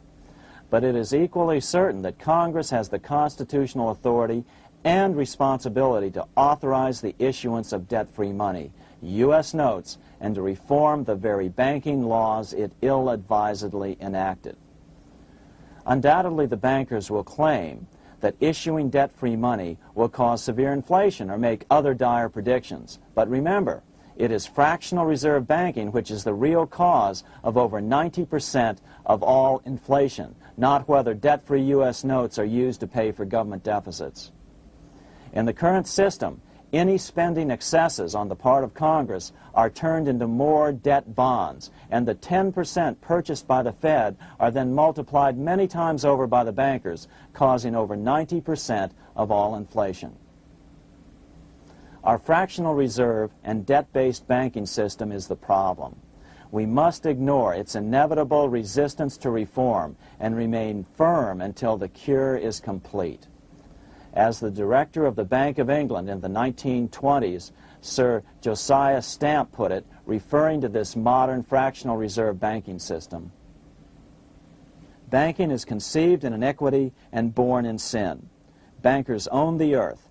Take it away from them, but leave them the power to create money and control credit, and with the flick of a pen, they will create enough money to buy it back again. Take this great power away from the bankers, and all great fortunes like mine will disappear, and they ought to disappear, for this would be a better and happier world to live in. But if you want to continue the slaves of bankers and pay the cost of your own slavery, let them continue to create money and to control credit." Americans are slowly figuring this out. Today, over 3,200 cities and counties have endorsed the proposal of a non-profit organization called Sovereignty. The Sovereignty movement calls for Congress to authorize the Secretary of the Treasury to issue $90 billion per year of U.S. notes, not Federal Reserve notes nor debt-based bonds, to loan money interest-free to cities, counties, and school districts for needed capital improvements. Remarkably, and to their praise, the Community Bankers Association of Illinois, representing 515 member banks, has endorsed this sovereignty proposal, a good step in the right direction. As Milton Friedman has repeatedly pointed out, no severe depression can occur without a severe contraction of money. In our system, only the Fed, the Bank of International Settlements, with U.S. bankers' cooperation, or a combination of the largest Wall Street banks could cause a depression. In other words, our economy is so huge and resilient, a depression just can't happen by accident. Unless we reform our banking system, they will always have that power. They can pull the plug on our economy anytime they choose. The only solution is to abolish the Fed and the fractional reserve banking system and withdraw from the BIS.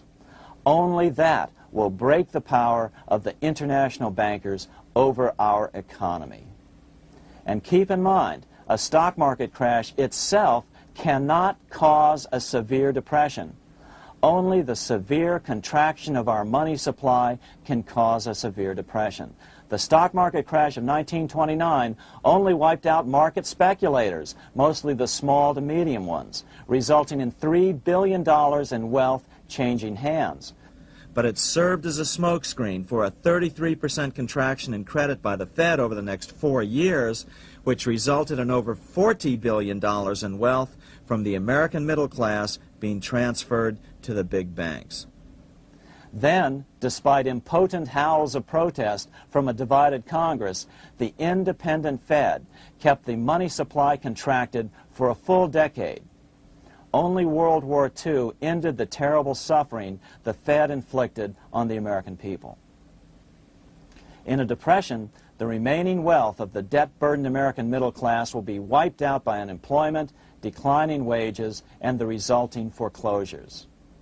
If we start to act to reform our monetary system, the money changers may do what they did in 1929 and then the 1930s, crash the stock market and use that as a smokescreen while contracting the money supply.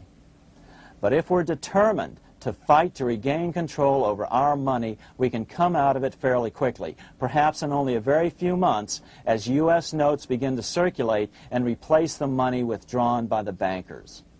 The longer we wait, the greater the danger we'll permanently lose control of our nation. But some still wonder why the international bankers would want to cause a depression. Wouldn't that be killing the goose that is currently laying all those golden interest eggs? Remember what Larry Bates said at the first of this videotape. You see, in periods of economic upheaval, in economic crisis, wealth is not destroyed. It is merely transferred. Do we have any hints as to what the money changers have in store for us? Here's what David Rockefeller, the chairman of Chase Manhattan Bank, the largest Wall Street bank, had to say. We are on the verge of a global transformation.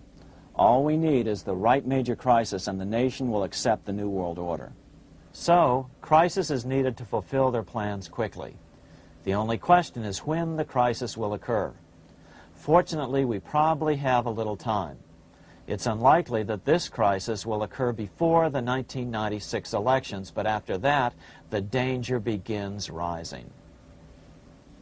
But whether or not they decide to cause a crash or a depression through relentless increases in taxes and the loss of hundreds of thousands of jobs being sent overseas thanks to trade agreements such as GATT and NAFTA, the American middle class is an endangered species. Cheaper labor, including slave labor in Red China, which Harry Wu has heroically documented, is being used to compete with American labor. In other words, money is being consolidated in fewer and fewer hands as never before in the history of this nation or the world.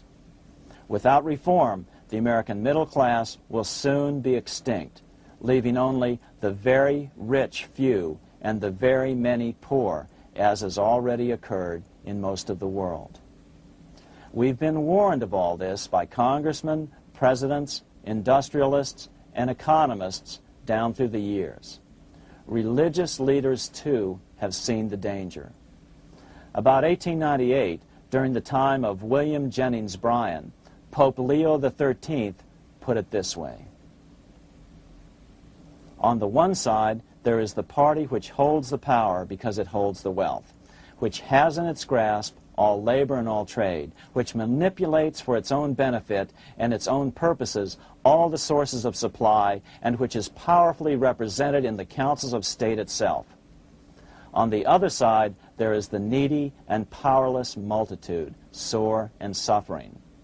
Rapacious usury, which, although more than once condemned by the Church, is nevertheless under a different form, but with the same guilt, still practiced by avaricious and grasping men, so that a small number of very rich men have been able to lay upon the masses of the poor a yoke little better than slavery itself. More recently, during America's Great Depression, Pope Pius XI spoke of the same problem. In our days, not alone is wealth accumulated, but immense power and despotic economic domination is concentrated in the hands of a few. This power becomes particularly irresistible when exercised by those who, because they hold and control money, are able also to govern credit and determine its allotment.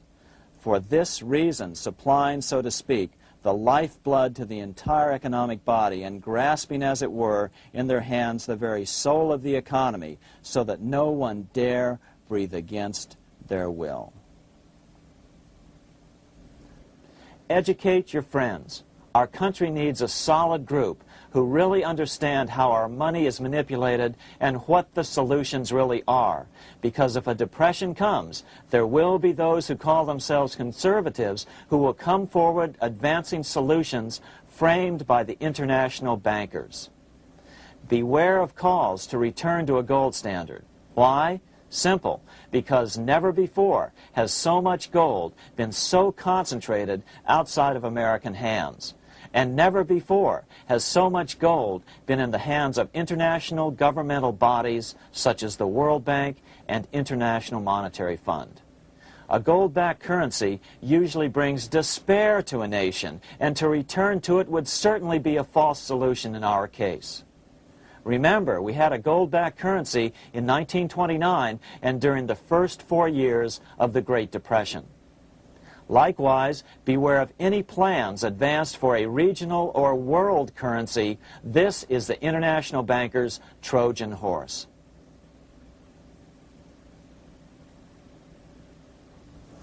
Educate your member of Congress. It only takes a few persuasive members to make the others pay attention. Most congressmen just don't understand the system. Some understand it, but are so influenced by bank PAC contributions that they ignore it, not realizing the gravity of their neglect.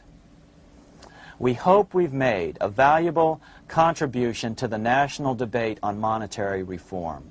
It remains for each man to do his duty, consistent with his state in life. May God give us the light to help reform our nation and ourselves. We say ourselves because ultimately vast multitudes of men are going to be driven more and more to desperation by the accumulation of the world's wealth in fewer and fewer hands. Men will tend to become like their oppressors, selfish and greedy. Rather, let's keep in mind during this period of reform a warning not to lose sight of greater things, as Pope Pius XI put it. For what will it profit men that a more prudent distribution and use of riches make it possible for them to gain even the whole world, if thereby they suffer the loss of their own souls? What will it profit to teach them sound principles in economics, if they permit themselves to be so swept away by selfishness, by unbridled and sordid greed, that hearing the commandments of the Lord, they do all things contrary?